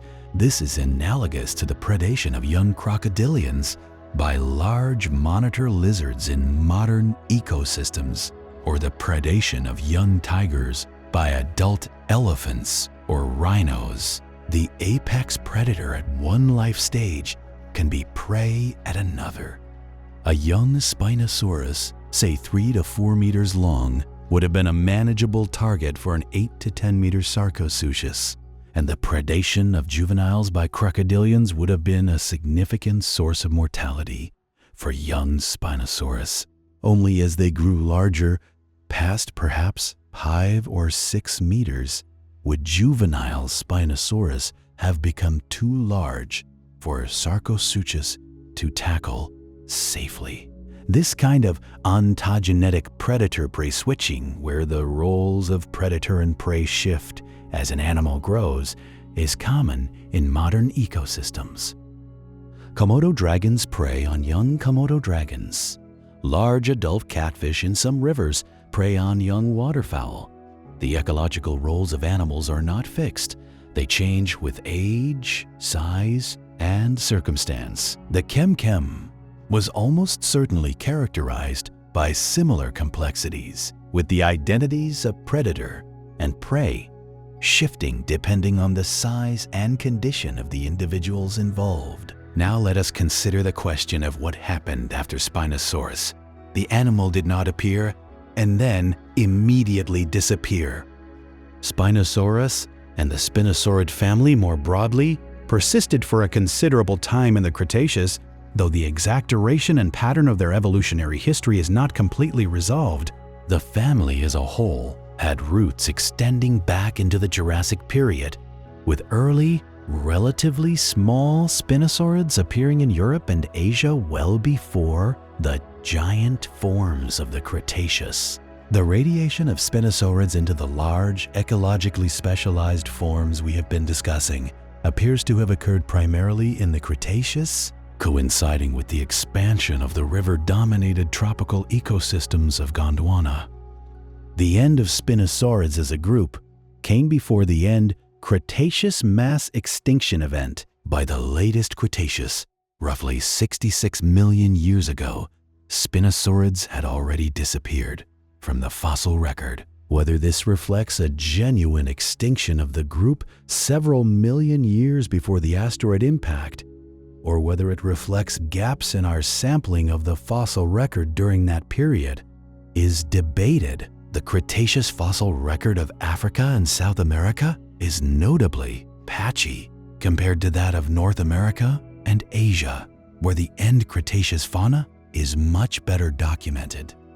It is possible that Spinosaurids persisted in South America or Africa right up to the mass extinction without leaving fossils in places we have sampled. What is clear is that after the end Cretaceous mass extinction, no Spinosaurids survived. The extinction eliminated all non-avian dinosaurs, along with a significant fraction of all other animal groups, and the ecological roles that Spinosaurids had occupied were not filled by equivalent animals for a long time. The giant fish-eating, semi-aquatic predator niche was eventually occupied by crocodilians, which survived the extinction, and by the large marine reptiles of later geological periods, and eventually by the large toothed whales of the Cenozoic. But none of these animals were as large as Spinosaurus, and none of them occupied quite the same ecological space in quite the same way. The absence of a large, semi-aquatic terrestrial predator in the modern world is one of the most striking legacies of the end Cretaceous extinction. We have crocodiles, certainly, and they are large and formidable, but the largest modern crocodilians, the saltwater crocodile and the Nile crocodile, reach perhaps 6 meters in length, less than half the length of Spinosaurus. There is nothing in the modern freshwater world that approaches Spinosaurus in terms of size. The niche of the giant semi-aquatic predatory dinosaur has been empty for 66 million years, and nothing has yet filled it. This emptiness is itself ecologically significant. Ecosystems are shaped by the organisms that live in them, and the absence of a large, fish-eating semi-aquatic predator has presumably allowed fish populations in major river systems to develop differently than they would have in a world where Spinosaurus or something like it still existed. The absence of apex predators from modern freshwater systems, whether due to the end Cretaceous extinction or to more recent human-driven losses, has altered the ecology of those systems in ways that we're only beginning to understand. The study of trophic cascades, the effects that apex predators have on ecosystems through their influence on prey populations and through prey's influence on vegetation and hydrology, has become one of the most active areas of ecology in recent decades. The reintroduction of wolves to Yellowstone, which we mentioned earlier, is the most famous example of a trophic cascade in action. But there are many others. The recovery of large sharks in areas where they had been depleted by overfishing has been shown to restore the balance of fish communities in ways that cascade down through the food web. The presence or absence of large predators matters enormously for the overall function and productivity of ecosystems. What does this tell us about the Chem. It tells us that Spinosaurus was not just an impressive animal in isolation. It was a keystone predator whose presence shaped the fish communities of the Chem rivers, which in turn shaped the vegetation of the riverbanks and floodplains, which in turn affected the hydrology of the river system itself. Remove Spinosaurus from the Chem as a thought experiment, and the ecosystem would change profoundly. The fish populations, no longer subject to predation pressure from the largest semi-aquatic predator in the system, would potentially grow unchecked and alter the food web from the top down. The effects would ripple through the entire ecosystem in ways that are difficult to predict precisely, but are certain to be significant. This kind of thinking, placing individual organisms in the context of the ecosystems they inhabit and the ecological roles they play, is one of the most important contributions that paleontology can make to our understanding of how living systems work. The past is not just history. It is a laboratory containing experiments in ecology and evolution that nature has been running for hundreds of millions of years, producing results that we are only beginning to interpret. Spinosaurus is one of the most dramatic results of that long experiment, and understanding it helps us understand the principles of ecology that govern all living systems, past and present. Let us now turn to the technological revolution that has transformed paleontology in the past 2 decades, and that has fundamentally changed how we study animals like Spinosaurus. Traditional paleontology relied primarily on physical examination of fossil specimens, measuring bones, comparing them to related animals, interpreting the function of anatomical features through analogy with modern relatives. This is still the foundation of the field, and there is no substitute for the deep familiarity with fossil material that comes from years of hands-on examination. But new technologies have added layers of analysis that were not previously possible. CT scanning, computed tomography, has been perhaps the most transformative technology for paleontology in the past 3 decades. A CT scanner uses X-rays to create 3-dimensional images of the internal structure of an object, allowing researchers to see inside a fossil without physically breaking it open. For paleontology, this is revolutionary. Fossilized bones often contain internal structures, the canals through which nerves and blood vessels once passed, the air spaces that lighten the skeleton in many dinosaurs, the growth rings in bone tissue that record growth rates and age that are invisible from the outside but can be visualized in detail with CT scanning. CT scanning of Spinosaurid specimens has revealed details about their internal anatomy that would have been impossible to study otherwise. The internal structure of the neural spines of Spinosaurus, for instance, has been analyzed in CT scans, providing information about whether they were solid or hollow and what kind of tissue might have filled the spaces between the bone trabecula. The internal anatomy of the skull, including the structure of the inner ear and the brain case, has been examined in closely related spinosaurids, providing information about sensory capabilities and neural organization. The development of photogrammetry and 3-dimensional scanning has made it possible to create precise digital models of fossil specimens, which can then be shared electronically with researchers around the world, analyzed in 3 dimensions on a computer screen, printed as physical models with a 3-dimensional printer, and used for biomechanical simulations in ways that physical specimens cannot be. The ability to share a precise digital copy of a fossil with any researcher in the world, instantly and for free, has transformed the collaborative potential of paleontology, reducing the barriers that geography and institutional access once imposed.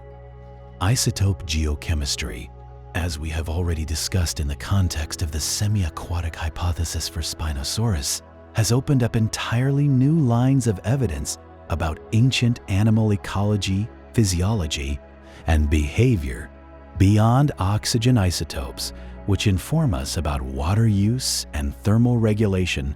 Carbon isotopes in bone and tooth material can tell us about diet and food sources.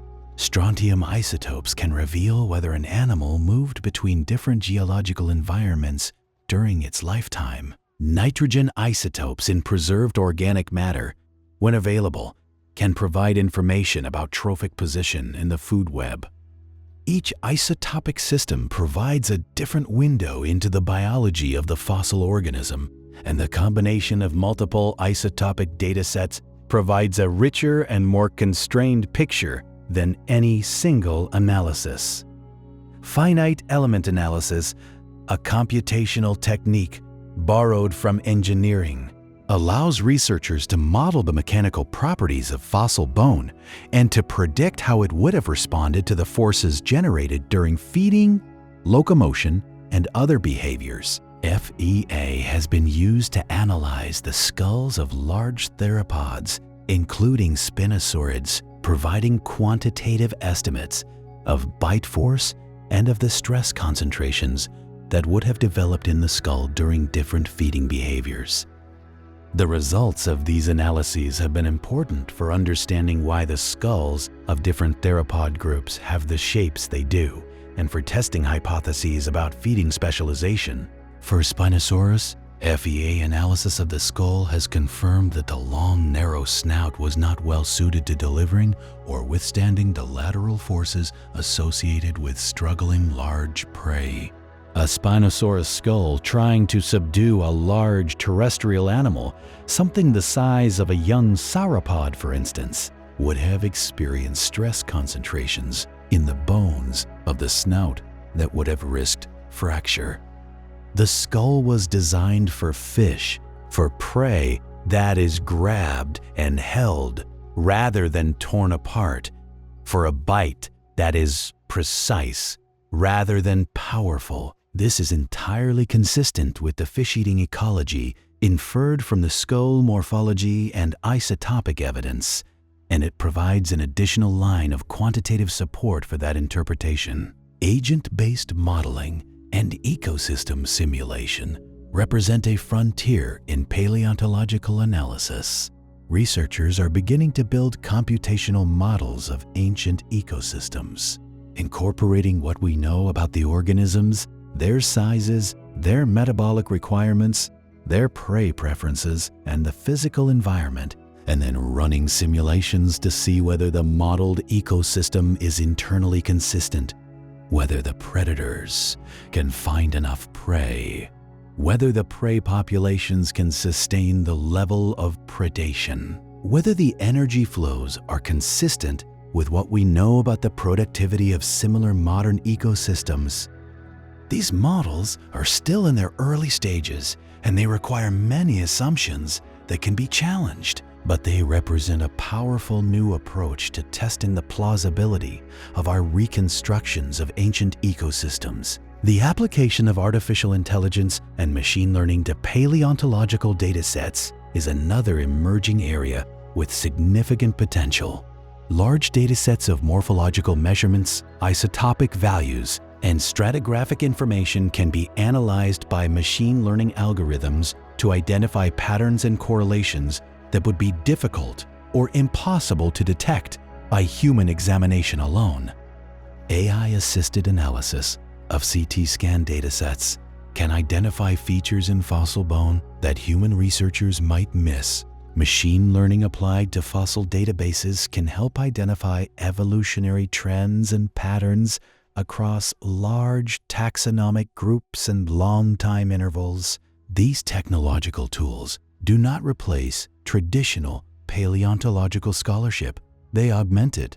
The interpretation of the results produced by a CT scan or an FEA model or an isotopic analysis still requires deep knowledge of vertebrate anatomy, of evolutionary biology, of geological context, of the comparative biology of living organisms. The technology provides new data. The scholarship provides the framework for interpreting what that data means.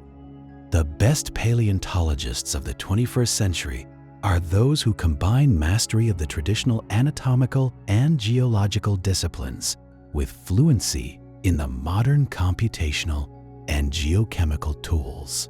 Nizar Ibrahim and his collaborators represent this combination, which is part of why their work on Spinosaurus has been so influential.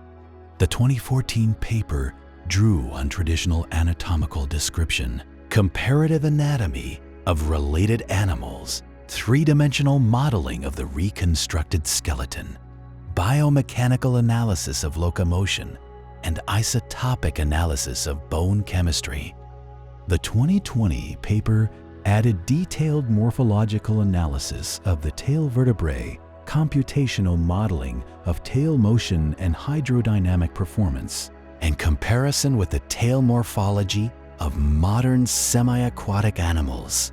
The result of this multi-method approach is a body of evidence that is far more persuasive than any single line of analysis could be. The future of Spinosaurus research is bright, not in the sense that we will necessarily find a perfectly complete skeleton, though that would be extraordinary if it happened, but in the sense that the ongoing development of new analytical methods will allow researchers to extract more information from the material that already exists. Every year, new techniques become available that allow scientists to see things in fossil material that were previously invisible. The application of these techniques to existing collections, including the growing collection of spinosaurid material from the chem beds, will continue to refine and deepen our understanding of this animal and its world. There is also the prospect of new discoveries. The chem beds cover a large area of Morocco and Algeria, and much of that area has not been intensively prospected. The development of better relationships between academic researchers and local fossil collectors, the training of Moroccan and other North African paleontologists who can conduct sustained field research in their home regions, the increased availability of funding for international collaborative expeditions, all of these factors suggest that significant new material may be recovered in coming decades. What form it will take, what questions it will answer, and what new questions it will raise are impossible to predict. That is the nature of discovery. One area of particular interest is the ontogenetic series, fossils representing Spinosaurus at different stages of growth, from hatchling to juvenile to subadult to adult. The current material is dominated by adult individuals, which is typical for large dinosaurs whose bones were more likely to be preserved simply by virtue of being larger and harder to destroy. But juveniles of any species, even large ones, are ecologically and biologically important, and the discovery of juvenile Spinosaurus material would allow researchers to track how the distinctive features of the adult, the elongated snout, the neural spines, the shortened legs, developed during ontogeny. Understanding how an animal grows from birth to adult size is a crucial part of understanding its biology, and for Spinosaurus, this information is almost entirely absent. The question of sexual dimorphism, whether males and females of Spinosaurus look different from each other, is another open question that additional fossil material might help to answer. In many modern animals, males and females differ substantially in size and in the development of secondary sexual characteristics, elaborate structures that are primarily used in mate attraction or male-male competition. If the neural spines of Spinosaurus served a display function, as we have speculated, then it would be reasonable to expect that males and females had different spine development, with males having more elaborate spines in the way that male peacocks have more elaborate tail feathers than females. Detecting sexual dimorphism in a fossil sample requires a sufficient number of specimens and good preservation, conditions that are rarely met for large dinosaurs. But with continued discovery, they might eventually be met for Spinosaurus. And then there are the questions that we cannot yet formulate because we do not yet know enough to know what we do not know. Every major discovery in paleontology has not just answered questions, but raised new ones, often more interesting ones, that the discoverers had not anticipated. The 2014 Spinosaurus reconstruction raised questions about semi-aquatic locomotion in large theropods that had never been asked before. The 2020 tail paper raised questions about the evolutionary origin of swimming adaptations in theropods that are still being worked through. The next major Spinosaurus discovery, whatever form it takes, will almost certainly raise questions that nobody is currently asking. That is the nature of a science that is driven by discovery rather than by theory alone.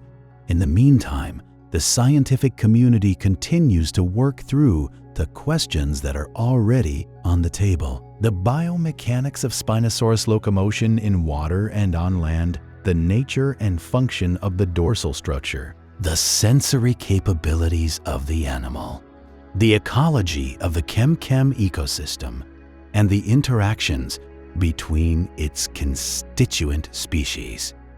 The evolutionary origins of the semi-aquatic adaptations, the phylogenetic relationships within the Spinosaurid family and between Spinosaurids and other theropod groups.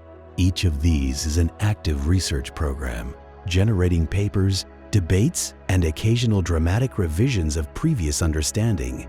The debate about Spinosaurus locomotion is particularly active. The 2014 reconstruction, with its short legs and forward center of gravity, suggested to Ibrahim and Sereno that Spinosaurus was primarily a quadruped on land, using both forelimbs and hind limbs for support rather than the bipedal stance typical of most large theropods.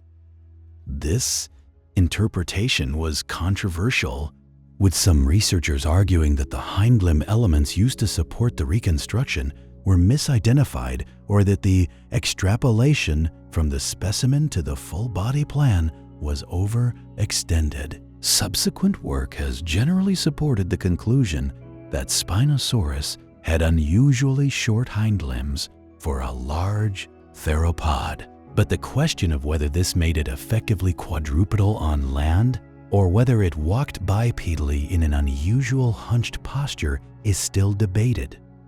In water, the locomotion question is somewhat less controversial, thanks in part to the 2020 tail paper. The tail of Spinosaurus, with its paddle-like morphology, appears well suited for generating thrust in water, and the short hind limbs that make the animal seem awkward on land are actually quite appropriate for an animal that needs to minimize drag in the water and may have used its hind feet as additional paddle surfaces when swimming.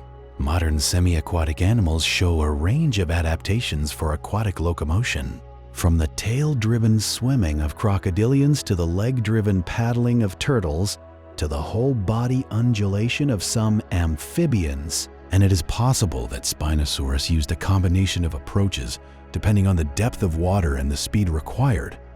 Computer simulations of Spinosaurus swimming, using the digital reconstruction of the skeleton and the estimated musculature, have been conducted by several research groups, producing broadly consistent results. A Spinosaurus swimming using its tail as a primary propulsive organ, with the hind limbs perhaps contributing additional thrust, could have achieved swimming speeds comparable to those of large modern semi-aquatic reptiles. This would have been sufficient for effective pursuit of large fish, particularly in the murky river environment, where the pressure-sensitive pits in the snout would have given Spinosaurus an additional sensory advantage in detecting and orienting toward prey. The question of what Spinosaurus did when the fish were not there during periods of food scarcity or when in an environment far from productive fishing is also interesting. Large animals can go for extended periods without food when necessary. Modern large crocodilians have been documented surviving for over a year without feeding, surviving on fat reserves accumulated during productive periods. A large Spinosaurus with a fatty dorsal hump, if that is indeed what it had, would have had substantial energy reserves to draw on during lean periods. But such periods could not have been indefinite, and the animal must have had behavioral strategies for finding food when its primary source was unavailable. Could Spinosaurus have scavenged? Almost certainly. Large predators are almost invariably opportunistic scavengers when the opportunity arises. A dead sauropod on a riverbank, too large for even Carcharodontosaurus to consume entirely, would have been an enormous pulse of available calories. Spinosaurus, with its conical teeth not well suited to processing bone and its relatively low bite force compared to other large theropods, may not have been an efficient bone cruncher, but it could certainly have fed on soft tissue from a carcass. The question is whether it could have detected a carcass far from the water and traveled to it over land. Given its apparent difficulty with terrestrial locomotion, this may have been energetically costly, but not impossible. Could Spinosaurus have taken terrestrial prey occasionally? The conical teeth, designed for fish, are not ideal for killing large terrestrial animals, but they are not completely unsuitable for it either. A Spinosaurus encountering a small terrestrial animal near the water's edge, something smaller than itself that it could seize with its jaws, would presumably have eaten it if the opportunity arose. Large predators are generally not specialists in the strict sense of refusing to eat anything that falls outside their primary prey category. Spinosaurus was almost certainly primarily a fish eater, but opportunistic predation or scavenging of terrestrial prey would have been consistent with the general behavioral flexibility of large carnivores. The picture that emerges then is of an animal that was highly specialized for fish eating and aquatic life, but retained the behavioral flexibility to exploit other food sources when necessary. This combination of specialization and opportunism is common among large, long-lived animals, which need to be good at their primary strategy to survive and reproduce, but also need to be flexible enough to cope with the inevitable variability and unpredictability of the natural world. The balance between these two demands, specialization for efficiency and flexibility for resilience, is one of the fundamental tensions that shapes the evolution of large predators. One of the things that thinking about Spinosaurus reveals is how much of what we think we know about large predators is actually derived from a very small sample of modern species. When we think about large predators, we think primarily about the great cats, large canids, bears, large sharks, crocodilians. These are all well studied and familiar, but they are a tiny fraction of the diversity of large predators that has existed through the history of life. The large predatory dinosaurs alone, of which Spinosaurus is just one example, represent a diversity of ecologies and behaviors that we are only beginning to understand. And before the dinosaurs, there were large predatory synapsids, and before them, large predatory fish. And before them, other things we have barely begun to study. The history of life on Earth is a history of experiment, of trying different solutions to the problem of being a large predator in different environments, of finding out which solutions work and which do not through the ultimately pragmatic mechanism of survival and reproduction. Spinosaurus represents one of the most successful experiments in the history of large predation. an animal that found a unique solution to the unique challenges of its unique environment and that thrived for millions of years as a result. Its eventual disappearance, along with all its contemporaries, was not a judgment on the quality of the solution. It was the consequence of an event, the changes to the North African environment that occurred in the late Cretaceous that would have challenged any organism regardless of how well adapted it was. In the end, what we learn from Spinosaurus is not just about the biology of a long-dead animal. It is about the creativity of evolution, the complexity of ecological systems, the power of adaptation, and the contingency of history. It is about the kind of world that is possible when different conditions prevail, and it is about the extraordinary human enterprise of pulling knowledge out of stone and bones and chemical signatures, piece by piece, building a picture of the past that grows more detailed and more surprising with every new discovery. Spinosaurus is the river monster. It is the largest predator that ever walked the earth. It is the strange, sail-backed, fish-eating, semi-aquatic giant of the Cretaceous rivers of North Africa. It is real as anything in the modern world, confirmed by bones and chemistry and physics. And it is, in a very real sense, still with us, in the bones buried in the chem beds waiting to be found, in the ongoing scientific debates about its biology and ecology, in the imaginations of everyone who has ever seen a reconstruction and felt the shock of recognition that this is not fantasy, this is history. This actually happened 100 million years ago. The river moved slowly through a world we have no name for. The fish moved through the murky water. The pterosaurs circled overhead. The cycads and conifers cast their shadows on the floodplain. And something enormous, patient, built by evolution, for exactly this moment in exactly this place, lowered its long head beneath the surface and waited. And in the rocks of the Sahara Desert, and the bones that paleontologists still find every year in the ancient floodplain sediments, it is still real, still waiting to be understood, still holding secrets that no one has yet managed to read. Still, in the most profound sense of the word, alive in the questions it continues to generate, and in the wonder it continues to inspire in everyone who encounters its story. That is the legacy of Spinosaurus aegyptiacus.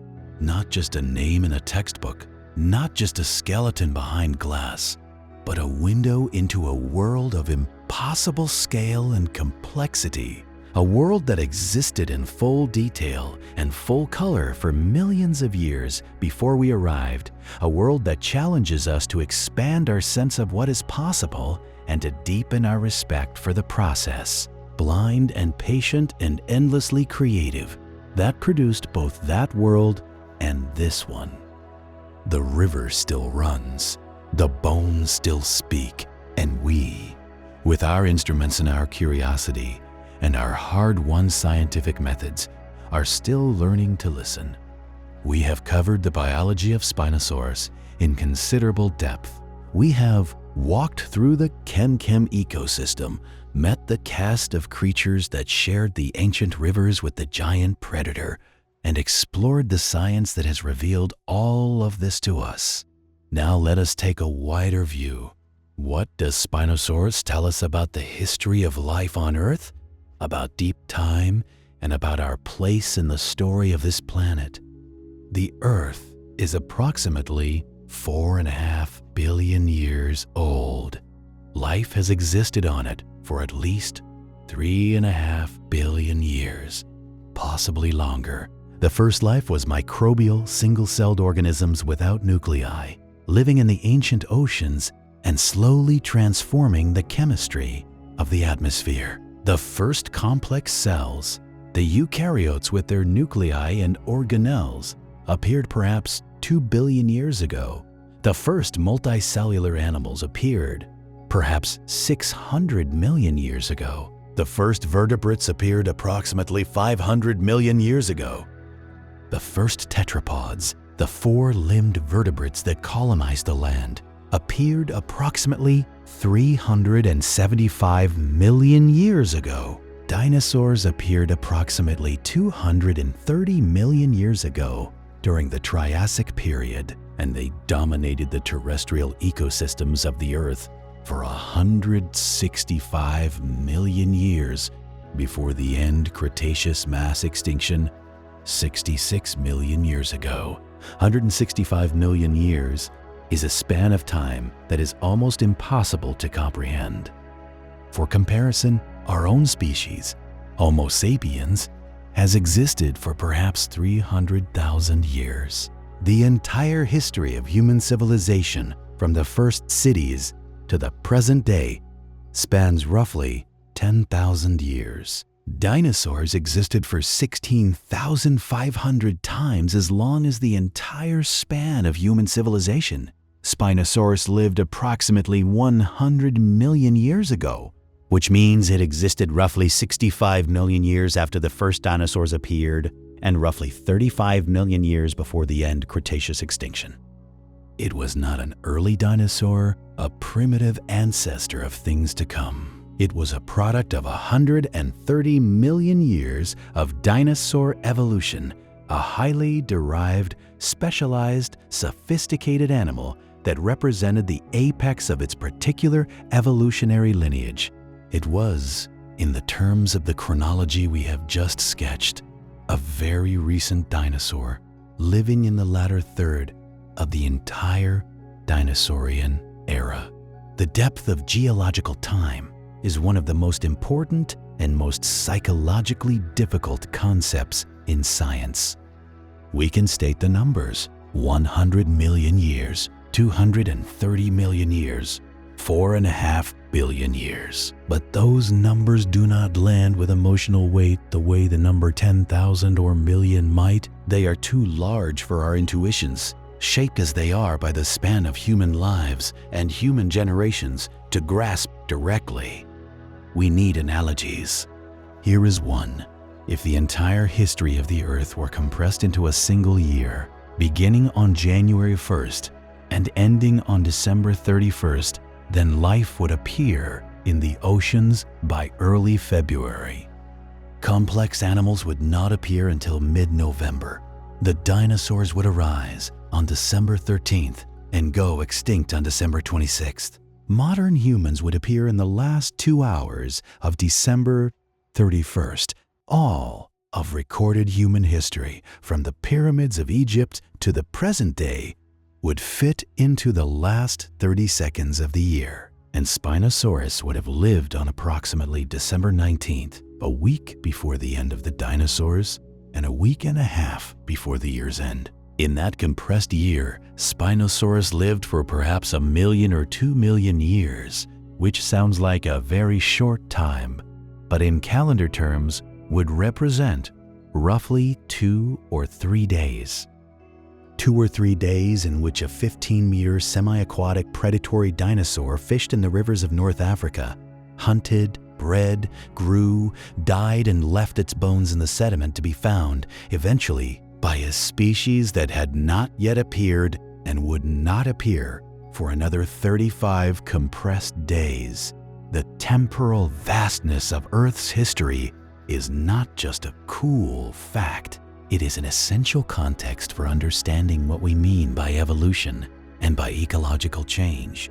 When we talk about species adapting to their environments, we are talking about processes that unfold over millions of years.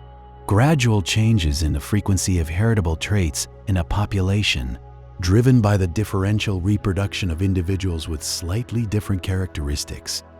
These changes are imperceptibly slow on human timescales, but over the geological timescales available to evolution, they accumulate into the radical transformations we see when we compare, say, a small generalist theropod dinosaur of the Triassic with the extraordinarily specialized Spinosaurus of the Cretaceous.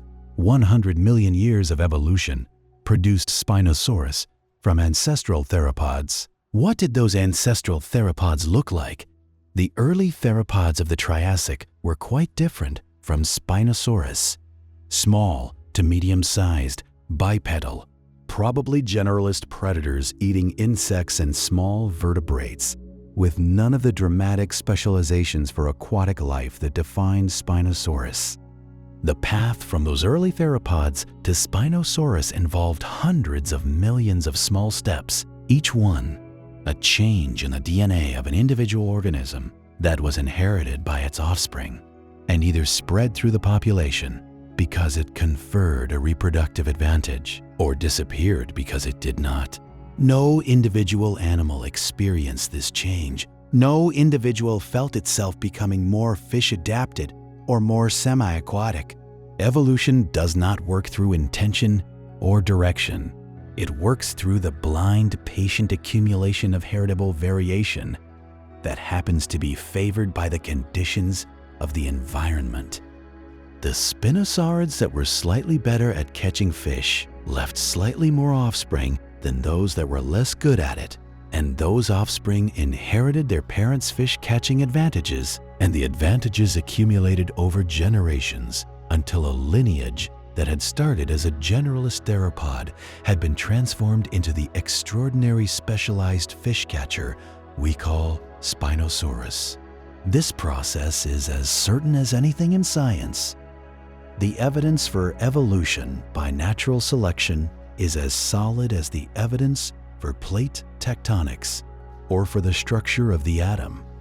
It is not a hypothesis that competes with alternatives on equal footing. It is the organizing framework of modern biology, as fundamental to understanding life as quantum mechanics is to understanding matter. And understanding it as the mechanism that produced Spinosaurus, along with every other organism that has ever lived, is essential to appreciating what Spinosaurus truly represents.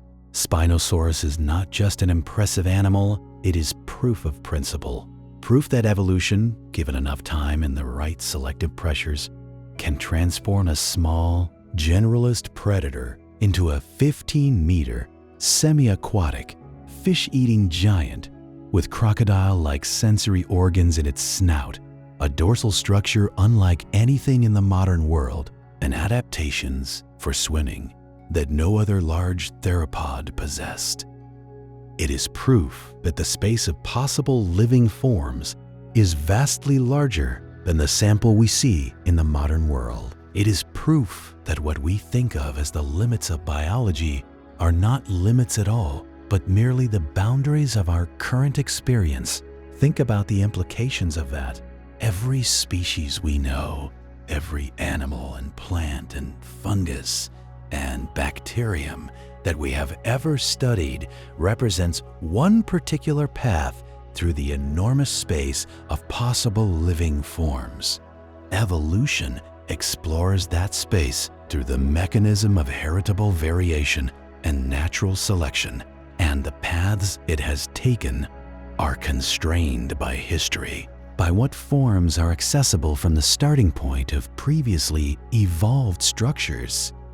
But the space itself is essentially unlimited, and the sample of it that we have access to in the modern world is tiny. Spinosaurus and the other extraordinary organisms revealed by the fossil record gives us glimpses of paths through that space that the modern world no longer contains. They expand our sense of what is biologically possible. They challenge our assumptions about what the necessary features of a large predator are, or what a river ecosystem must look like, or what forms intelligence and sensory experience and behavior can take. They make us more humble about the limitations of our current perspective and more curious about the parts of the biological possibility, space, that remain unexplored. That curiosity is ultimately the most valuable thing that a story like the story of Spinosaurus can give us. Not just information, though the information is extraordinary. not just wonder, though the wonder is real, but curiosity, the desire to know more, to look more carefully at the evidence, to ask better questions, to challenge our assumptions, to follow the evidence wherever it leads, even when it leads somewhere unexpected. The kind of curiosity that drives a researcher to track down a fossil dealer through the souks of Morocco because the bones are too important to lose. The kind of curiosity that keeps a scientist publishing papers in the years after the destruction of everything he has spent his career studying. The kind of curiosity that ultimately is the engine of science and of human understanding. Spinosaurus was real. The chem was real. The world in which the river monster fished was real. And the story of how we came to know this and how much more we have yet to learn is one of the great ongoing adventures of human knowledge. The last light is fading over the ancient river. The water is turning dark, reflecting the colors of a tropical sky that no human eye has ever seen. Somewhere in the shallows, barely visible in the fading light, something enormous is still moving, still hunting, still perfectly at home in a world that exists now only in the rocks beneath our feet and in the dedicated work of the people who know how to read them. Listen, the bones are still speaking.